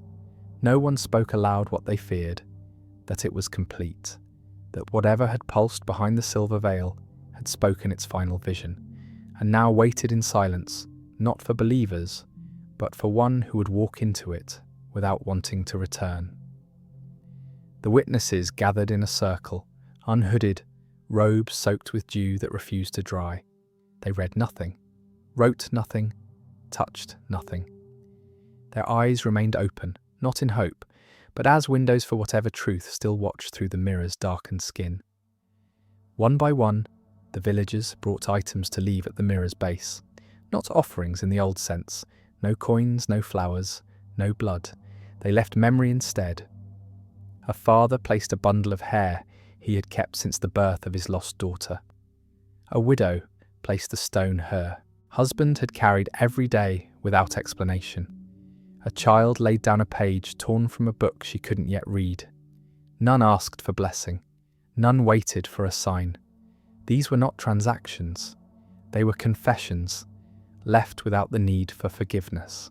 The dark glass did not flicker. It did not reject. It did not respond. But the wind began to shift. It carried no scent, yet every breath inhaled near the mirror tasted of endings, the kind that arrive before understanding. Eyes began to water without sadness, tongues stilled without effort. Those who lingered too long beneath the tree began to forget their names, not in panic but in surrender. The mirror had become something else. It no longer showed the paths unchosen. It now reached toward what could never be known, through choice. A visitor came from the coast wrapped in a robe stitched with names he had never spoken aloud. He had walked 33 days with no map, guided only by a dream that repeated one sentence each night. You are what waits behind the veil. He approached the mirror barefoot, eyes closed, mouth sealed by golden thread. When he stood before the glass, he opened his hands, revealing a small black feather that shimmered with iridescent veins. The moment the feather touched the mirror's surface, it dissolved, not into ash but into light that folded back into the glass and vanished. The surface trembled, just once, then remained still. The man opened his eyes. What he saw he never told. But when he turned away, his reflection remained for a moment longer than his body. It did not move. It did not mimic. It simply stared. And then with a blink, it was gone. That evening the moon refused to rise. Instead, the sky pulsed with a dull violet hue, as though lit from beneath by a memory too vast to be contained by shadow. Dogs howled at nothing. Water in the wells turned warm. Those who dared to sleep reported the same dream, a door made of glass that sang when opened, leading to a room without walls, where every reflection stared not outward, but inward. In the centre of that room was a broken mirror, and in its cracks they saw themselves, smiling. A child born during this night came into the world without a cry. Her eyes opened before her first breath. Her skin bore a faint line from shoulder to hip, curved exactly like the crack that first split the mirror years ago. The midwife dropped her tools and fled. The child's mother wrapped the newborn in her own hair and whispered, "You are not mine. You are what I once prayed would forget me." The child never blinked. Her first word came at sunset, on her 13th day of life. She said simply, "Now." The black mirror accepted no more gifts. Everything left at its feet now vanished without trace. Pebbles, parchment, tears, all gone, not stolen, but welcomed. The villagers began to speak of it as a mouth, one that consumed only what no longer needed to be remembered. A silence began to grow. In the valley, not from absence, but from reverence. People walked slower, spoke softer, songs were hummed without melody. The sacred had shifted from belief into posture, how one carried their breath when approaching the unknown. The witnesses gathered one final time. Each brought a shard from a different part of their lives, a fingernail from the day they buried a friend, a thread from the robe worn during their first loss, a stone that once lived in a lover's pocket. They formed a circle around the mirror and placed their items in a ring, unbroken. Then they turned their backs, one by one, and walked into the forest, never to be seen again. Their departure was not mourned. It was marked by the falling of leaves from a tree that no longer bore fruit. In the years that followed, no new crack formed, but the mirror began to murmur. Its voice was not sound, but gravity, a pull behind the ribs that turned strangers toward it without knowing why. Travellers changed course. Lovers woke from shared dreams and walked without shoes. Dying elders rose from their beds and stood outside for hours, simply facing the direction of the clearing. The mirror called not for devotion, but for return. Not of body, of essence, of every unspoken gesture a soul leaves behind when it becomes too tired to explain itself. A man without vision came to stand before it. He had never seen his reflection. He carried with him a vial of river water collected on the day his son died. He poured it at the base of the mirror, and for a single breath, the black surface turned clear. Not enough to reveal, just enough to remind. He smiled, wept without shame, and left. His footprint stayed glowing for 9 days before fading into ash. Now, the mirror is no longer visited often. It does not require audience. Its purpose has shifted from showing to remembering. Those who do find it rarely speak. They stand quietly, let the wind pass through them, and leave when the breath in their chest no longer belongs solely to them. A few stay, a few never return. A few are seen again, but no longer cast reflections. And some say, on the rarest nights, the mirror opens, not with hinges, with memory. And it swallows only those who are ready to be seen by something that has never once blinked. If you are still here, and you've ever stood before your own reflection and wondered who looked first, then ask yourself now, if the mirror was never meant to break, why did it wait until someone deserved to see what it hid? It began with silence, not the kind that comes after sound, but the kind that lingers before memory chooses its shape. The mountain had always borne their names, carved deep into the rock, each letter filled with ash and sealed with oil. Generations had etched their identities into its face as a covenant between self and soil. To name oneself, there was to declare existence to the gods, to the wind, to the sky that watched without blinking. Every pilgrim who made the journey touched the stone and whispered what they had become, believing that permanence was protection. But permanence betrayed them. The first to question it was a woman who carried no mirror and no past. She arrived alone, barefoot, lips stained by berries grown in shade where no birds sang. She approached the wall of names and placed her palm on a space where no letters had yet been carved. Her hand burned but did not blister. When she removed it, no mark remained. She did not speak. She simply turned and walked back into the trees, vanishing before the wind could remember her scent. That night, the names began to dim. Not all at once, slowly, like stars deciding whether to forget how to shine. The edges blurred, the grooves softened. Some names wept small droplets of water that turned to steam before reaching the earth. Elders who had memorized every carving could no longer recall their own lineage. They gathered in the valley, faces wrapped in dark cloth, and begged the stone to remember. But stone does not beg. It listens without loyalty. The people came with torches, not to destroy, but to defend. They believed that fire would seal what time was trying to erase. They circled the mountain in procession, each carrying oil-soaked cloth, and prayers passed down through unbroken breath. Flames were lit at the 4 cardinal points, each one echoing a name no longer legible. As the fire rose, the carvings pulsed, not with heat, but with sorrow. They did not resist, they shimmered, then cracked.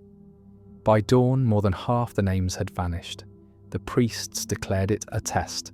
They urged the people to re-etch what had faded, to reclaim their place in the divine memory. But no chisel could find the lines again. The stone had closed, not healed, closed like a mouth refusing to repeat a lie. Those who tried to carve anew found their tools dulled, their hands numbed, their vision filled with static. One man swore the rock bled when he struck it, but the blood did not stain.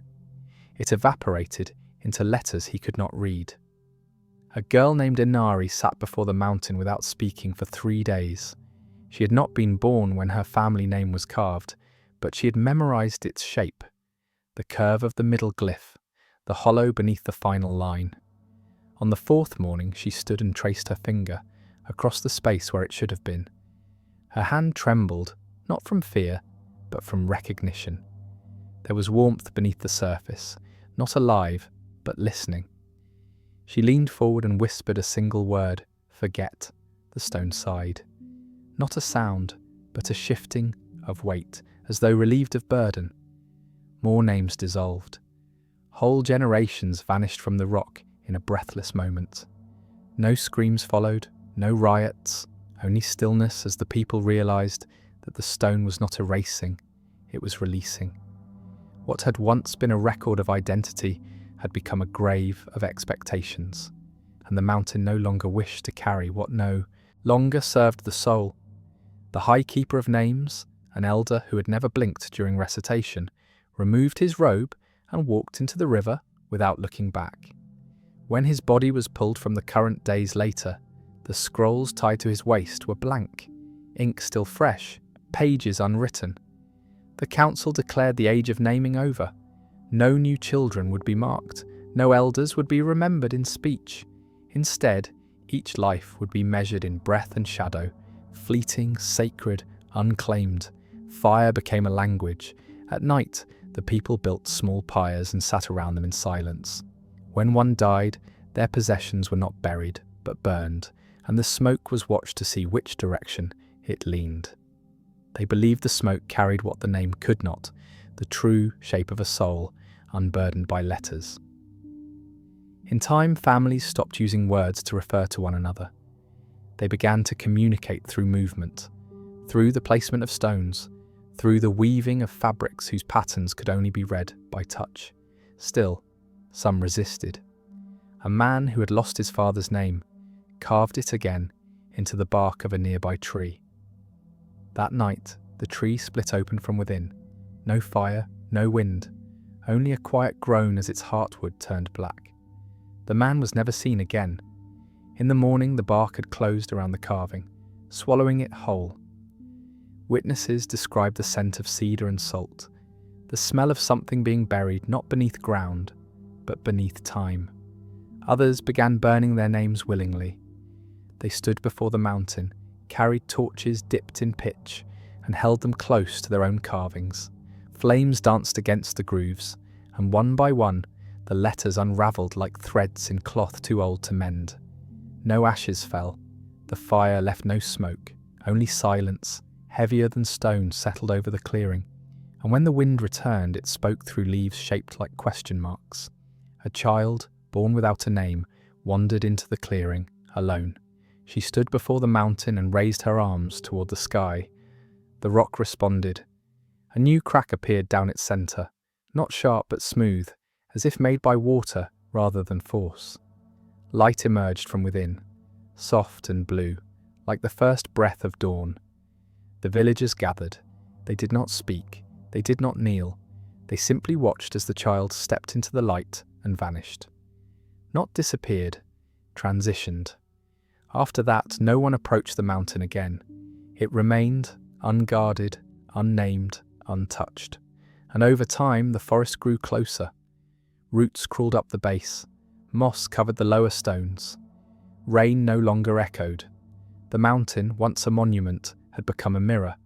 It reflected nothing, yet invited everything. Those who passed by it in later years claimed to feel a weight lift from their chest, as if they had been carrying something they had forgotten was never theirs. And still the cracks remained, not as wounds, as doors, waiting. If you've ever felt your name grow heavy in your mouth, if you've ever wondered who you were before you were told, then ask gently, without sound, if the mountain forgets you, does it mean you're finally free? The valley no longer carried echoes. Even the wind, once playful among the cliff edges, passed without sound, as if unwilling to speak over what the mountain had chosen to forget. The people had grown quiet too, not in mourning, but in adjustment, learning how to walk as if their footsteps did not need to announce who they were. It had been seasons since the last name dissolved, yet none dared write in soil or speak aloud what had been lost. They wore no markers, sewed no crests into cloth, carved no sigils above their doors. What remained of identity existed only in movement, in gesture, in the way a person breathed when asked nothing. The elders began to gather in circles without forming doctrine. They sat in the places where names once resided and listened for shapes in the silence. Some claimed to hear stories drifting upward through the stone, not told in language, but in feeling, grief that felt like rainfall without clouds, joy that shimmered in the back of the throat, fear shaped like footsteps, just beyond hearing. They began weaving these sensations into cloaks, garments that changed texture depending on what the wearer remembered, but could not explain. In time, even the concept of lineage became fragile. People no longer asked who bore whom, or which blood carried which tale. They met as strangers and shared time, not ancestry. They broke bread without introductions, and when they parted they bowed, not to each other, but to the space between them that had allowed a shared breath. Those who could not release the weight of their old identity left quietly at night, leaving behind a pile of stones where their house once stood. No one questioned their exit. The stones were sometimes used to build thresholds, or left untouched, overgrown by moss that knew how to keep secrets. The forest crept closer to the mountain each day. Vines slithered across the lowest edges of the cliff face, gently covering what few symbols still lingered. They did not erase, they softened. The stone, once proud and defiant, now exhaled warmth in the mornings, as though exuding stories it no longer had the strength to hold. Birds sang differently now. Their songs moved in long, descending notes, as if recalling something they had witnessed generations ago. Some villagers claimed the birds had begun speaking in tones that mimicked old names, stretched and melted until only the rhythm remained. A boy named Leon, who had never spoken aloud since birth, began drawing circles in the dirt each morning, never the same size, never overlapping, and always erased by the wind before midday. One morning, after drawing his usual pattern, he stood before the mountain and exhaled a long, trembling breath. The cliff responded with a low hum, felt more in the bones than heard by the ear. The people called it the sigh of stone. They marked the moment by placing water in bowls and leaving them near the trees. In the hours that followed, the water turned to mist. Children, raised in this new era, learned to count time by light and scent, not numbers. They wore rings made from bark that cracked when lies were spoken. When they slept, they were taught to breathe slowly, so that their dreams would not wander too far from the body. When asked who they were, they responded with movements, the placing of a hand over the heart, the tapping of a foot, the closing of both eyes for the length of a single inhale. These gestures formed a language older than speech, a sacred grammar written in patience and grace. One dusk a storm rose from the south without warning. Clouds gathered like ink spilling from the heavens, thick and silent. No thunder, no lightning, only a weight that settled over the valley like a long-forgotten truth. The people did not run. They stood barefoot in the open, eyes turned to the sky, waiting not for rain, but for memory. When the first drop fell, it struck the mountain and hissed. The water boiled on contact, sending a curl of steam into the air that smelled of iron and wildflowers. Each drop that followed etched a temporary glow onto the stone, a shimmer of names never written. The storm passed in silence. When morning came, the mountain was wet but unmarked. Whatever had surfaced had returned to the unseen. But those who had stood in the rain woke with new scars, not of injury, but of inheritance. One had a line across her shoulder in the shape of a river that no longer flowed. Another bore a spiral over his spine that pulsed when he dreamed of fire. These markings did not fade. They did not hurt. They hummed when the wind spoke, like a forgotten tongue being gently remembered by the skin. It was after this storm that the people began building the archive of ash. Not a building, not a vault, a grove of trees grown from soil that had once held names. Each tree bore bark unlike the others, smooth, grey, flecked with silver lines that changed shape depending on who stood nearby. Leaves grew in silence and fell with no season. At the centre of the grove stood a pool of dark water, completely still. Those who looked into it did not see their faces, but moments they had almost lived. A decision not made, a road not taken, a kindness almost given. They left the grove changed, not because they saw the past, but because the reflection offered no judgment. They began teaching their children how to leave behind less, to walk softly, to write nothing unless the world itself asked for it, to speak only when silence had been satisfied. In place of names, they learned to carry intentions. Some wore strings of beads, each representing a vow unspoken. Others fasted during moonless nights, offering hunger as a prayer for things that should never be known. Music became the primary form of history, not composed melodies, but single tones sustained over long minutes, changing only with the movement of wind through hollow bone flutes. Every home had at least one instrument made from memory. The mountain, once etched with the proof of existence, now bore only one marking, a single horizontal line, barely visible, stretching from one edge of the cliff to the other. No one claimed to have carved it, but all knew what it meant. It was not a symbol of division. It was a horizon, a place where name met sky and dissolved. And so the people continued, walking without echo, breathing without claim, living not to be remembered, but to leave nothing behind that memory could trap. If you're still here, and your breath has slowed in the presence of this silence, then ask now, without forming the words, if nothing bears your name, can anything ever carry your weight? The mountain was silent now, not from absence, but from completion. It no longer carried the weight of names, yet it stood taller than it ever had, not in height, but in presence. Those who approached it did so barefoot, heads uncovered, eyes closed. They came not to remember, but to be reminded of what they had allowed to fall away. The stone no longer responded with sound or warmth. It had become still in the way that deep oceans hold their peace, vast, unknowable, and unwilling to reflect unless asked with the correct kind of silence. No one climbed it anymore. The paths once carved into its side had vanished beneath moss and shifting earth. Steps that had once been worn into the rock by generations of pilgrimage had softened, erased not by time, but by the mountain's own refusal to be tread again. The old markers, those chipped stones engraved with letters once held sacred, were now buried beneath flowering roots. The vines bore petals shaped like fragments of forgotten alphabets, curled incomplete, radiant with the glow of a language no longer spoken by mouths. A woman called Ralith began to dream of voices that had no direction. They didn't call her name. She had none left, but they vibrated through the bones of her spine each time she stood near running water. One morning, before the sun rose, she walked alone to the base of the mountain, carrying a bowl carved from wind-fallen wood. She filled it with soil from the place where her grandmother had once etched their family's line into the rock.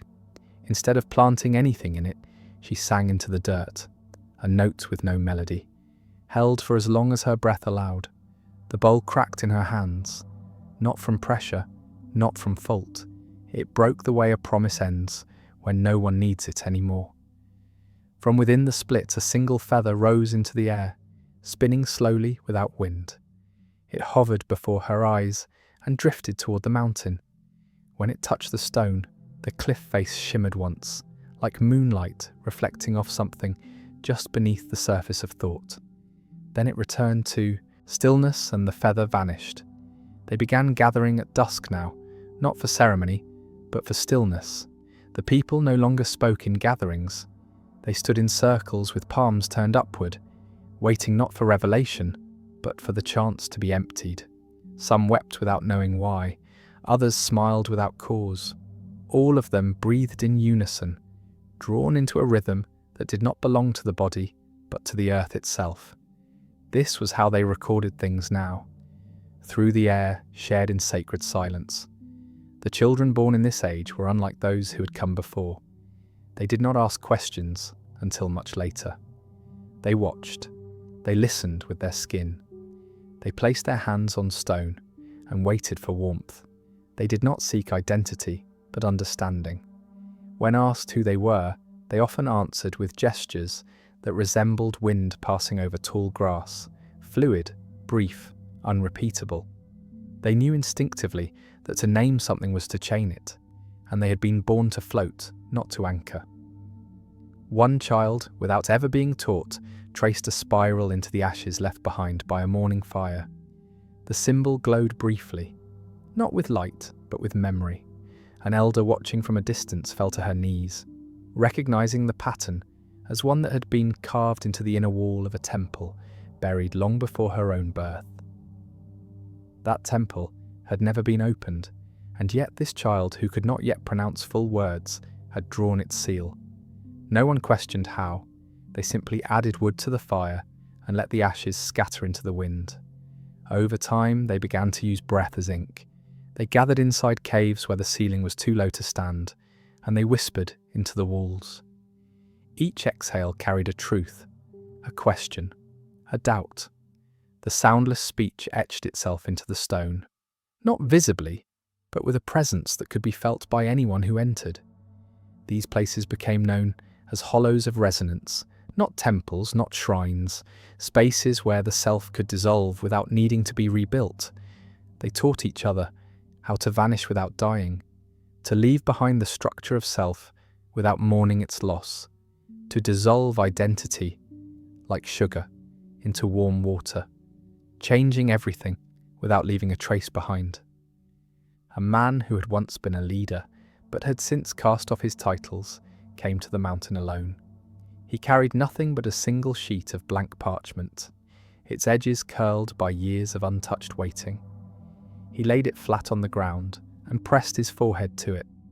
When he stood again, the parchment remained unmarked, but those who passed it in the days that followed claimed they heard words rising from it when the wind blew through. Each person heard something different, a phrase from a dream, the laugh of someone they had forgotten, a song that made them feel like falling asleep in safety. The parchment was left where it was. Eventually, the grass grew through it. A season passed where no one visited the mountain at all. It did not change, it did not call, it simply existed. And when the people finally returned, they found the surface had grown translucent, not see-through, but softened, like ice beginning to melt in the light of something holy. No longer stone, no longer refusal. It had become a veil. One brave girl reached out and placed her palm against the new surface. She did not vanish. She did not transform. She simply closed her eyes and breathed. And when she opened them again, she said, "It never asked us to remember. It waited for us to forget correctly." They understood. Names had been fire, then stone, now wind, and wind leaves nothing behind but the sound of what it passes through. So they stopped writing, they stopped carving, they stopped marking even the days. They lived as moments. They moved like echoes that had never needed to return. And each time someone was born, they were given not a name, but a gesture, a movement taught by the breath of their mother, passed without sound, repeated only once, then never again. This was their new covenant, not to be known, to be felt. And when the mountain finally turned to dust in the age after calendars, no one wept. They only stood barefoot in the grass and opened their hands to the sky. If you've ever felt the weight of a word you didn't choose, if you've ever longed to be remembered by silence instead of sound, then ask yourself softly, if nothing ever carves you into the world, could you finally become everything? The first one was seen at dawn, walking across a dry field that had not grown anything in 3 lifetimes. Its steps left no prints, but the grass bent anyway, as if being asked to remember something it had not felt in centuries.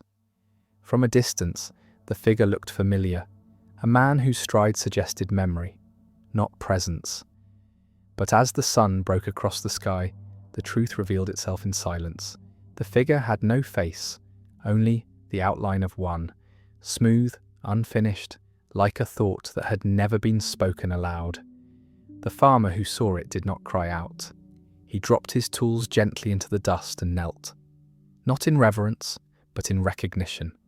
This was not a ghost, it was not a dream. It was his reflection, the one he had glimpsed in water during a drought and turned away from. Now it had returned, walking without him, eyes. It did not have pointed toward a place. He had tried to forget. When he told the others, they did not doubt him. Each listened with breath held tight, their hands trembling over memories they had buried in mirrors long covered with cloth. They began appearing more often, never emerging, never fading, only walking, as if they had always been in motion, just outside the corner of every eye. Some wandered through fields, others were seen standing at the edges of rivers, watching their own reflections without moving. None spoke, none gestured, but their presence hollowed the air like a bell struck in a cathedral whose doors had not opened in centuries. The animals knew before the people did. Dogs howled in rhythm, horses refused to drink, birds nested underground. The elders gathered in the place where stories were once stored, but no longer spoken. They opened no books, they drew no diagrams, they only sat in a circle listening to the soil. One placed a stone on her lap and whispered, "They've remembered us." No one asked who they were. They all felt it, the quiet weight of being noticed by a part of oneself that had not forgiven being left behind. Reflections began to misbehave, not violently, not suddenly, but with slow intention. People looked into water and saw versions of themselves turn slightly away, gazing not back, but towards some hidden horizon. Glass no longer followed movement. Mirrors flickered at midnight, even when the room was still. A woman in her 60th year wept after finding her reflection, smiling when she was not. Another covered every surface in her home, but heard footsteps at night, pacing just behind her breath. They learned quickly not to interfere. A boy tried to reach into a basin to touch what he thought was his reflection, only for the water to pull backward, as if exhaling. His hand was fine, but for days he spoke only in past tense, describing moments he had not yet lived. When asked if he was afraid, he answered, "It isn't fear when you've already watched yourself leave." His mother wrapped him in dark cloth and sat by the hearth for 6 nights, whispering his birth song backward until he began dreaming again. Soon it became clear that the reflections were not merely lingering. They were searching. Some watched windows from the outside. their palms raised not to knock, but to listen. Others stood at crossroads no longer used, tracing invisible paths with their fingers. The villagers realized that these were not echoes, they were departures. These figures had been cast off through denial, hesitation, doubt, fragments of selves abandoned to protect the illusion of unity. And now they walked, free, uninvited, holy. A woman named Sole walked into the woods with her eyes closed. She claimed she had once told a lie, so large her reflection had turned its back on her and never returned. She was 14 then. Now, at 47, she felt the pull of that absence like a tide beneath her ribs. She returned the next morning barefoot, mud covering her from shoulder to heel, but with a serenity that silenced those who approached her. Her voice was softer than it had been. She spoke in pauses. When asked what she had seen, she answered, "She forgave me before I asked." Reflections that once obeyed began stepping out of alignment. They moved differently, not in rebellion, but with purpose. They walked not beside their former selves, but ahead of them, guiding with silence. It became clear they were not dangerous. They were disappointed, not with the people, with the forgetting, with the years of forced stillness, with the expectation to only exist when called upon. They had waited behind glass, beneath water, inside polished stone, always watching, always ready, never chosen, and so they began to leave. One by one the reflections walked away. They did not run. They did not mourn. They crossed a threshold between presence and absence, carrying with them the shape of what had been denied for too long. People felt it immediately. The weight of mirrors became heavier. The taste of water changed. The moon began to reflect only itself. Those whose reflections had gone found themselves quieter. Their voices lost tone. Their footsteps echoed wrong. One man woke without a shadow. He spent the rest of his life lying beside still ponds, hoping to see even a blur of his old self return. When he died, his body remained, but his eyes turned inward, not blind, just no longer interested in surface. The elders, in their final act, gathered in the hall of polished obsidian. They sat facing the great black wall that had once mirrored every soul in the village. That night, it reflected only flame. They placed their palms against it and whispered no names, no prayers, only breath. One by one, their reflections peeled away from the glass, bowed once and stepped forward. The elders faded, not into death, into absence made whole. Now, when travellers pass through the village, they find homes intact, fires lit, fields still tended, but no faces, no reflections. The people remain, but they are empty of image, full only of presence. They no longer recognize themselves in glass. They no longer require the illusion of return. Because what once watched them has chosen its own path. And now, if your reflection looked away before you did, if the mirror forgot to remember you, then ask yourself, without speaking, if your reflection walks on without you, are you still who you were before it left? There was a time before the mirrors turned cold, when the villagers would light small lamps before dawn and speak softly to their reflections, as if greeting an ancestor through the veil of time. These morning rituals were never written down.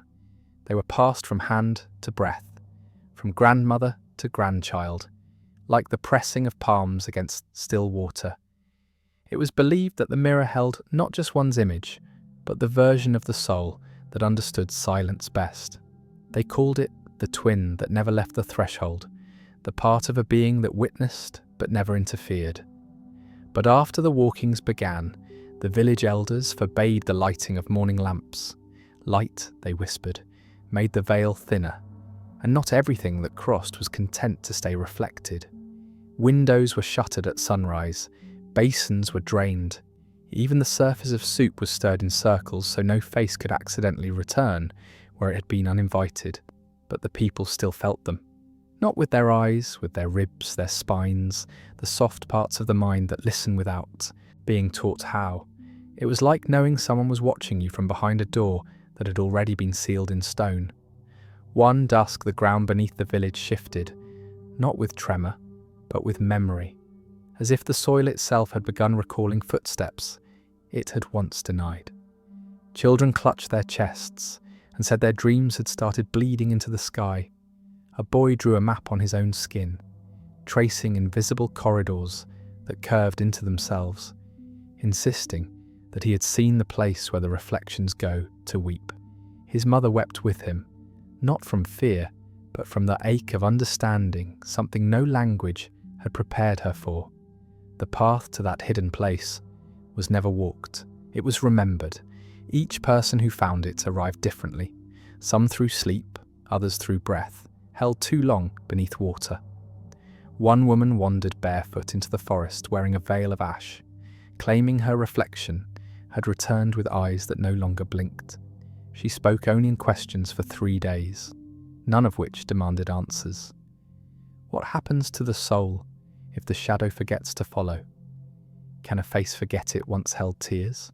If I no longer recognize her, must I still call her mine? They began leaving offerings, not of food or flame, but of gestures. A man stood still for 9 hours, allowing the wind to decide the shape of his posture. A girl dug a circle around her home and filled it with mirrors turned toward the earth. A grandmother sang an old hymn backward, each note like a falling leaf waiting to be caught by an absent hand. No gods were called. No blessings were asked. These were not prayers, these were recognitions, offerings of presence to what had once been seen but never acknowledged. The villagers came to understand that the reflections were not malevolent. They were mournful. They were the pieces of self exiled through denial, hesitation, compromise. They returned not to haunt, but to remind. One reflection stopped at the edge of the river. It looked down and saw no image, only motion. It reached toward the surface, not to grasp but to forgive. The water shimmered, then split like a wound, healing in reverse. The reflection stepped inward. The river did not ripple, it remembered. Some villagers began covering their faces permanently. They wrapped themselves in cloth that muted light, hoping to become unreadable to their shadows. Others embraced the shift, walking in silence at twilight, hoping to catch a glimpse of their old selves returning for one last glance. No one knew which path was correct, because the reflections offered no judgment. They asked for nothing. They only moved, always away, always forward, as if memory had grown tired of waiting for belief. And then one night, a mirror shattered without being touched. It was not loud, it did not fall. It simply fractured, edge to edge, corner to corner, until the image it once held dissolved into dust too fine for wind to carry. The woman who owned it screamed once, then never spoke again. She placed the fragments in a box lined with her childhood hair and buried it where 3 shadows had once crossed at noon. From that day forward, she was seen speaking to empty rooms, as if they were listening. Perhaps they were. The line between self and reflection had thinned. The line between watcher and watched had unravelled. They said the mirrors now held only memory, and memory had decided to walk. But one question still wandered among them, whispered in hallways and painted in circles on temple stone. What becomes of the one who has never seen their reflection leave? Do they still carry it, somewhere deep beneath the skin? Or has it been walking all along, just waiting for you to notice its absence? You walk beside them now. Not the ones who stayed, the ones who remembered the way out. You may never hear their footsteps, but if you stand near still water long enough, something might stop reflecting and start watching. If you look into the mirror and nothing looks back, does that mean you've already gone where your reflection couldn't follow? They gathered once each moon beneath the hill that forgot its own name, where the wind moved sideways and the soil crumbled without a sound. There, beneath the ghost of a shattered bell tower, the followers placed silver bowls in a perfect circle, not to catch rain, but to reflect the sky's forgetting. They believed the heavens held memories long erased from mortal flesh, and when the stars looked down, they were only searching for who had once believed in them. None spoke during the gathering. Breath was held, eyes remained lowered, and hands trembled not from fear, but reverence. Each bowl was filled with melted snow, collected by the eldest, from the mountain's blind side, the place where even the sun refused to linger. Into each vessel they whispered a single name, not of someone they loved, but of someone they could not remember, the one whose absence still echoed like a breath caught in the throat of time. No one left before the silence lifted. No one looked into another's bowl. It was said that if two mirrored waters reflected the same sky at the same moment, the past would uncoil and return in a form no flesh could endure. One night, a child who had never spoken dipped her fingers into her own bowl and laughed. The sound shattered the ritual. The bowls boiled without fire. The wind screamed a name none of them had taught her. She ran toward the woods and vanished into a mirror that had never been made.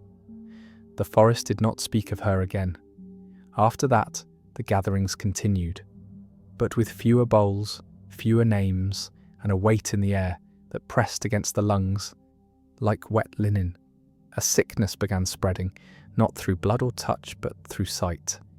Those who glimpsed their own eyes in passing reflections, a spoon, a puddle, a blade, fell into trances, where they spoke in voices that smelled like cold, metal and salt. They recited songs in extinct dialects. They wept without tears. The elders declared the mirrors must be broken. But the villagers had already stopped believing they were glass. They saw them as gates, or perhaps wounds, and some began to speak of the mirror god, not as a deity who watched, but as one who remembered. Not with grace, but with ache. The mirror god, they said, was not born from worship, but from neglect. A being formed from all the gazes cast aside, all the reflections ignored, all the truths hidden behind polite silence and forced smiles.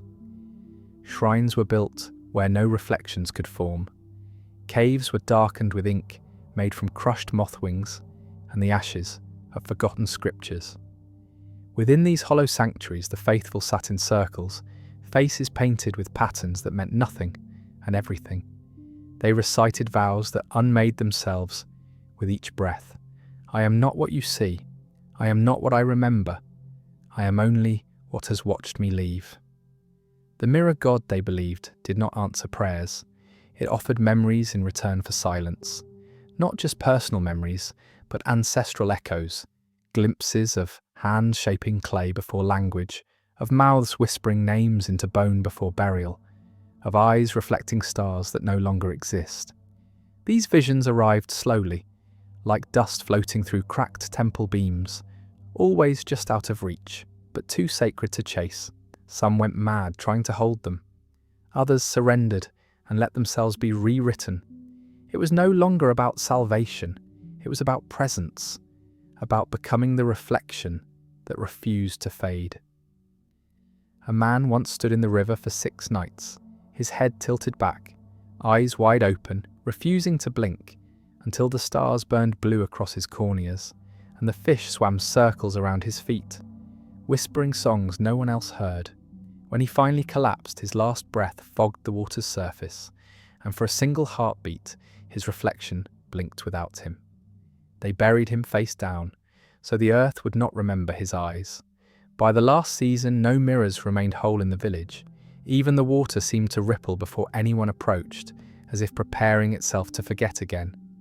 Yet belief did not die. It deepened. They stopped calling it a cult. They called it a returning. Because something was always coming back, sometimes in dreams that burned with frost, sometimes in footprints that walked in reverse, sometimes in children who never aged past their reflection's first appearance. They said the mirror god had no shape, only echo, no voice, only gaze, no temple, only memory. And so they walked the valleys in silence, speaking only in gestures, fingers weaving sacred loops in the air, like invisible script only the forgotten could read. Their final ritual was never named. It was not announced. It arrived like dusk, certain, silent, slow. They placed their reflections into bowls made from their ancestors' bones, filled with ink, brewed from shadows caught before sunrise. Each follower poured their likeness into the vessel and watched it dissolve. No screams, no prayers, only stillness. When morning came, the village had no windows, no polished stones, no still water, nothing that could remember a face. And in the centre of the square, a single bowl remained. Inside it, no reflection, only a question, not carved, not spoken, only felt, like breath on the back of the soul. If your reflection no longer returns, does that mean you finally became what you once feared to be seen as?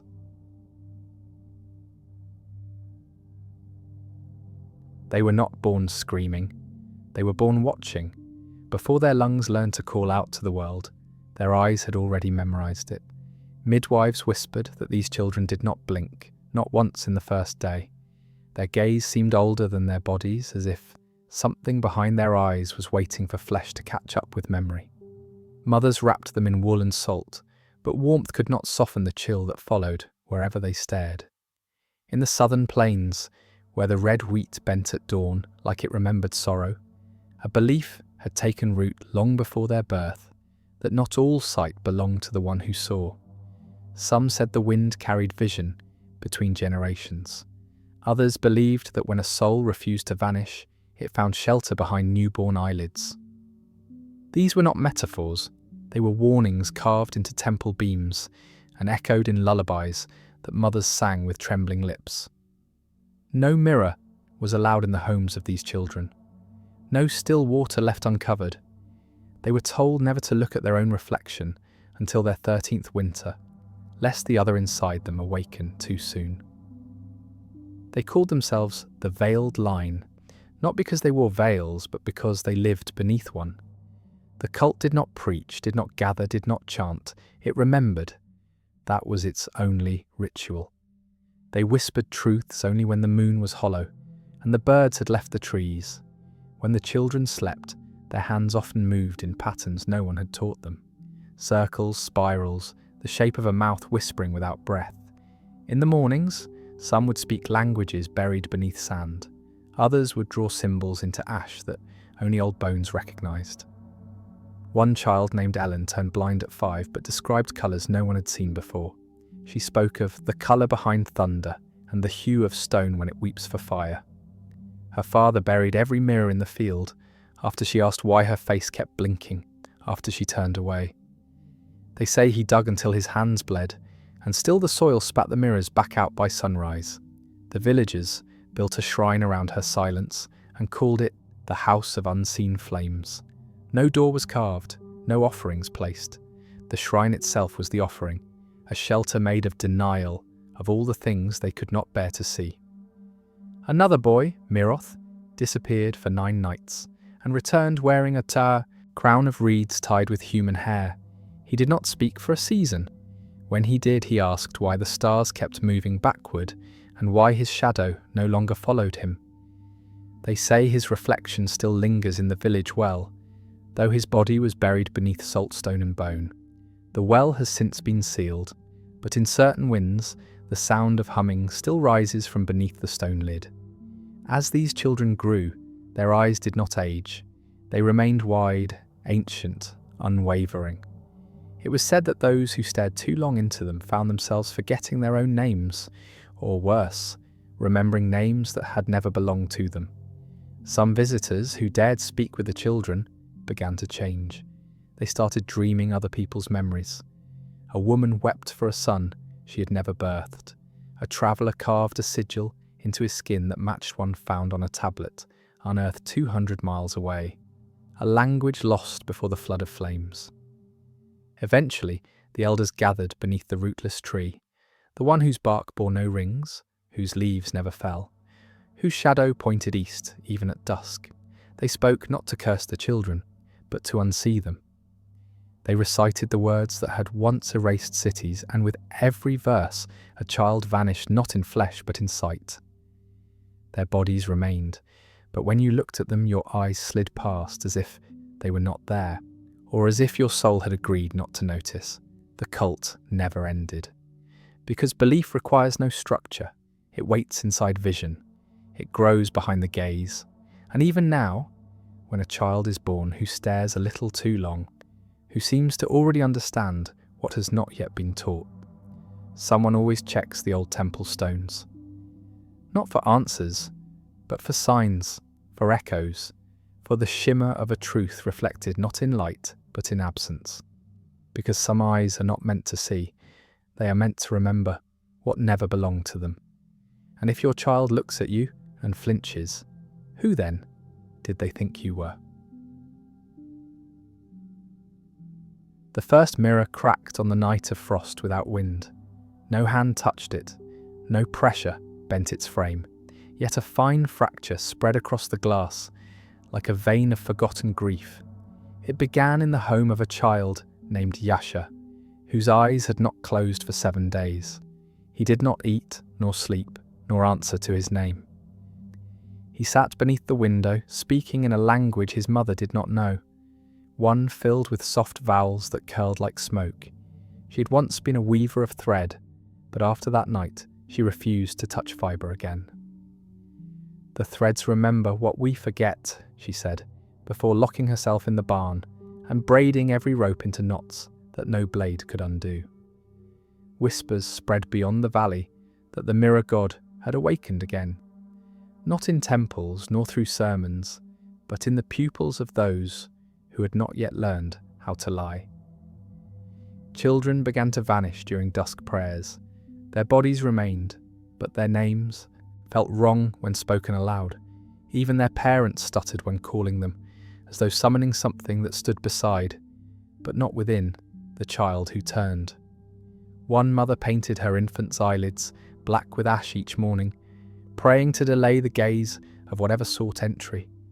The ash would smear by nightfall, always in the shape of a spiral. It was never drawn by her hand. Once she stayed awake to watch it form, and saw no movement, only that at the turn of each hour, the lines deepened, as though time itself was inscribing worship upon her son's face.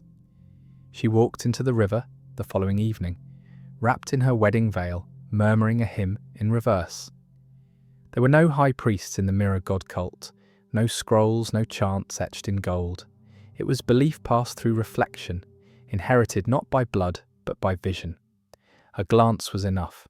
One could be devout without ever knowing the name of the god they served. It did not ask for loyalty.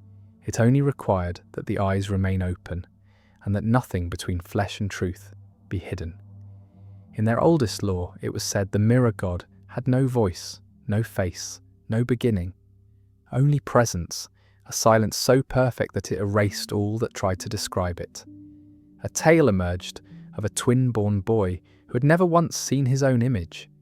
His parents raised him in a house without metal, without water basins, with walls hung in smoke-dyed cloth. But one day, as the fog lifted early from the fields, the boy stepped outside and saw himself reflected in the eyes of his brother. They both fell. The brother never rose, and the other no longer recognized words. He wandered for weeks, whispering to stones and naming clouds. When he was finally brought back, he had sewn his eyelids shut with vines soaked in berry ink. They say he still smiles in his sleep, as if finally free of what had once watched through him. In the deeper part of the forest, there stood a wall built of polished obsidian. No one claimed to have crafted it. No chisel marks, no mortar, no records. It simply existed, a black surface taller than any man, smooth as frozen breath. Children would sometimes be drawn to it, walking barefoot from miles away, leaving trails of footprints in frost despite the heat. When they reached it, they did not speak.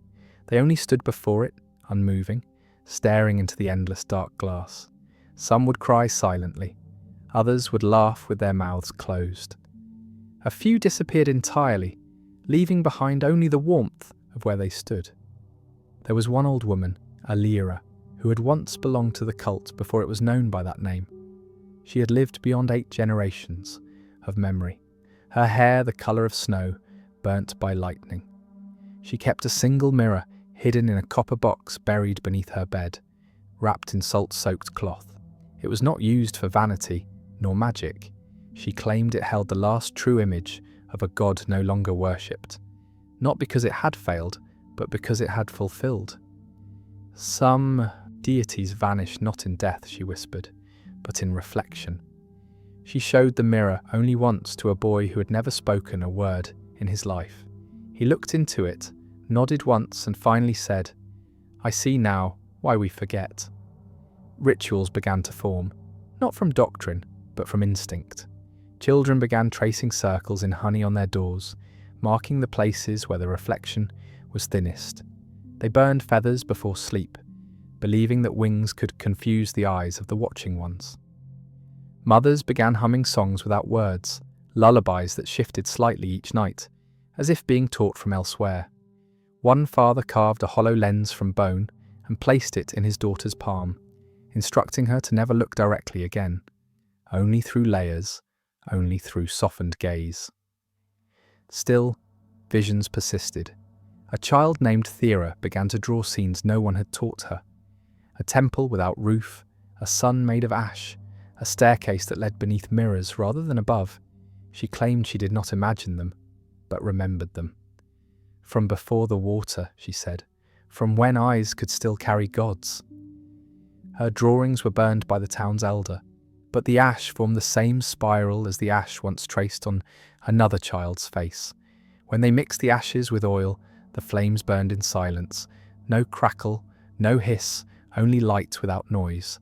They kept that lamp burning for 7 nights. No insects approached, no shadow moved. Even now, those who know the signs say the mirror god never left. Its temples are not built, they're born. Every child who sees too much, who blinks too little, who speaks of memories buried before the first rain. They are fragments of the same forgotten altar. They carry pieces of glass behind their gaze. And sometimes, in the moments between sleep and waking, you may catch your own eyes in the mirror and feel the breath of something ancient watching through them. Not malevolent, not kind, just patient. And if your eyes are not your own, what prayers have they already seen?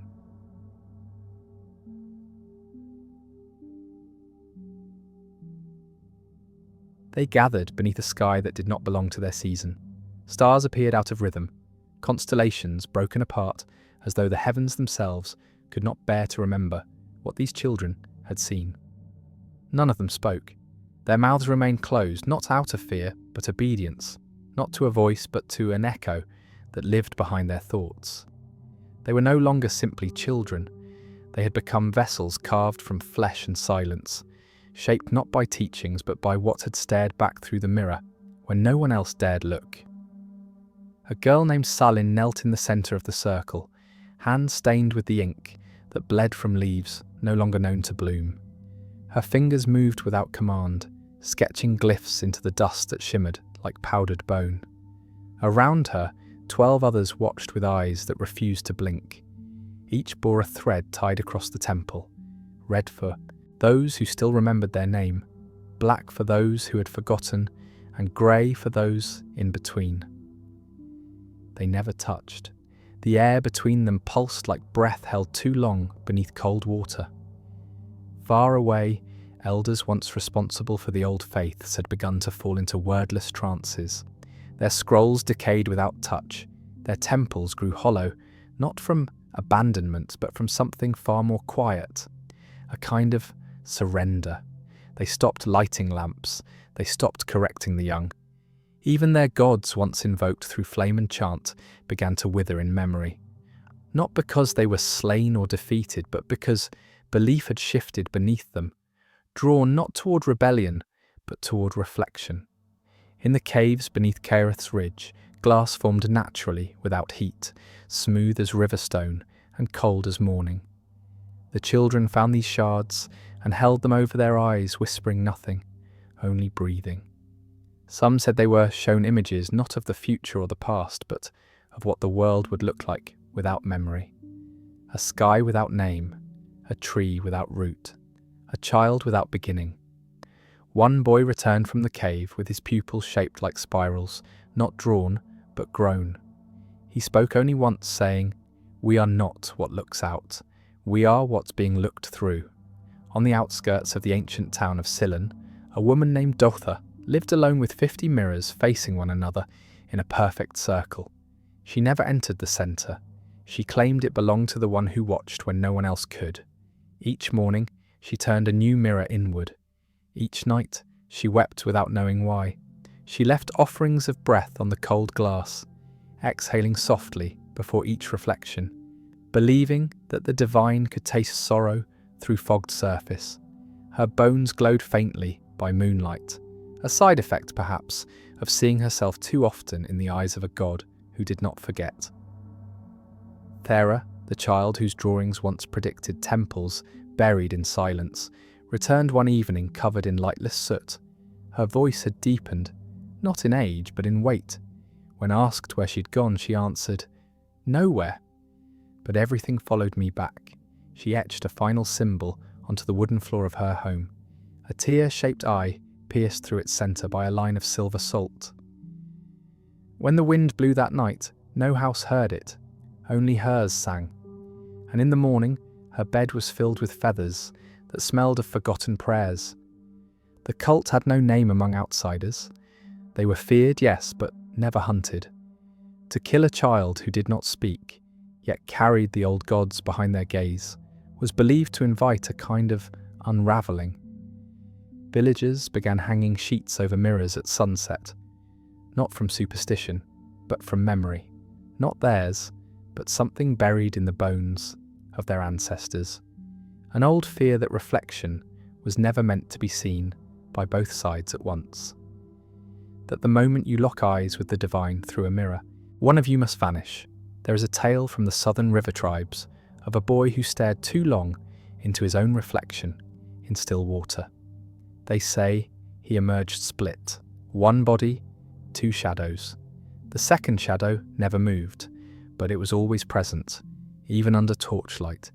It remained when he slept, when he bathed, when he wept.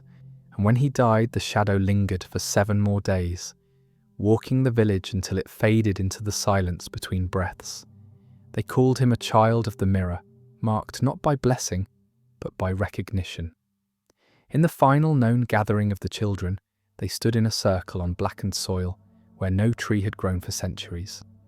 They each brought a shard of unmarked glass, not clear, not clouded, but something in between, like light that had wept. They planted them point down into the earth, forming a ring of unseen eyes gazing upward. No one led, no one spoke, yet every heartbeat aligned, creating a rhythm deeper than music, older than language. Birds stopped flying overhead, even the insects ceased their chattering. The world, for that moment, remembered silence as worship. One last vision was told by a wandering monk who had stumbled into their circle unknowingly. He said their eyes reflected not his image, but his sins. Not the ones he confessed, but the ones he had forgotten. In each gaze he saw a moment he wished buried, a lie whispered to save himself, a kindness denied out of pride, a truth ignored to preserve comfort. And as he stood, surrounded by children who did not judge, who did not speak, but simply reflected, he fell to his knees and begged for a name he could not remember to forgive him. To this day, the mirror god is not worshipped in chants, nor feared through legend. It is remembered only in the stillness between blinks, in the brief moments when your own reflection lingers too long, when your eyes seem deeper than they should, when silence grows too perfect, when a child stares at you, not with curiosity, but with patience, as if they are waiting for you to remember what you promised before you were born. And if the reflection no longer matches the soul, who do you think the mirror has been waiting for? They said it began with a sound that had no source, a vibration that entered not through ears but through marrow. In the town of Lirith, where rain only fell on the 7th night of each month, and the stones beneath their streets hummed with secrets, a girl named Naira was born without a voice, but with a pulse that rang like brass inside her chest. No midwife could explain why her heartbeat echoed louder than her breath, or why animals froze when she was near. The first to notice the sound was an old stonemason who dropped his chisel when the newborn passed by.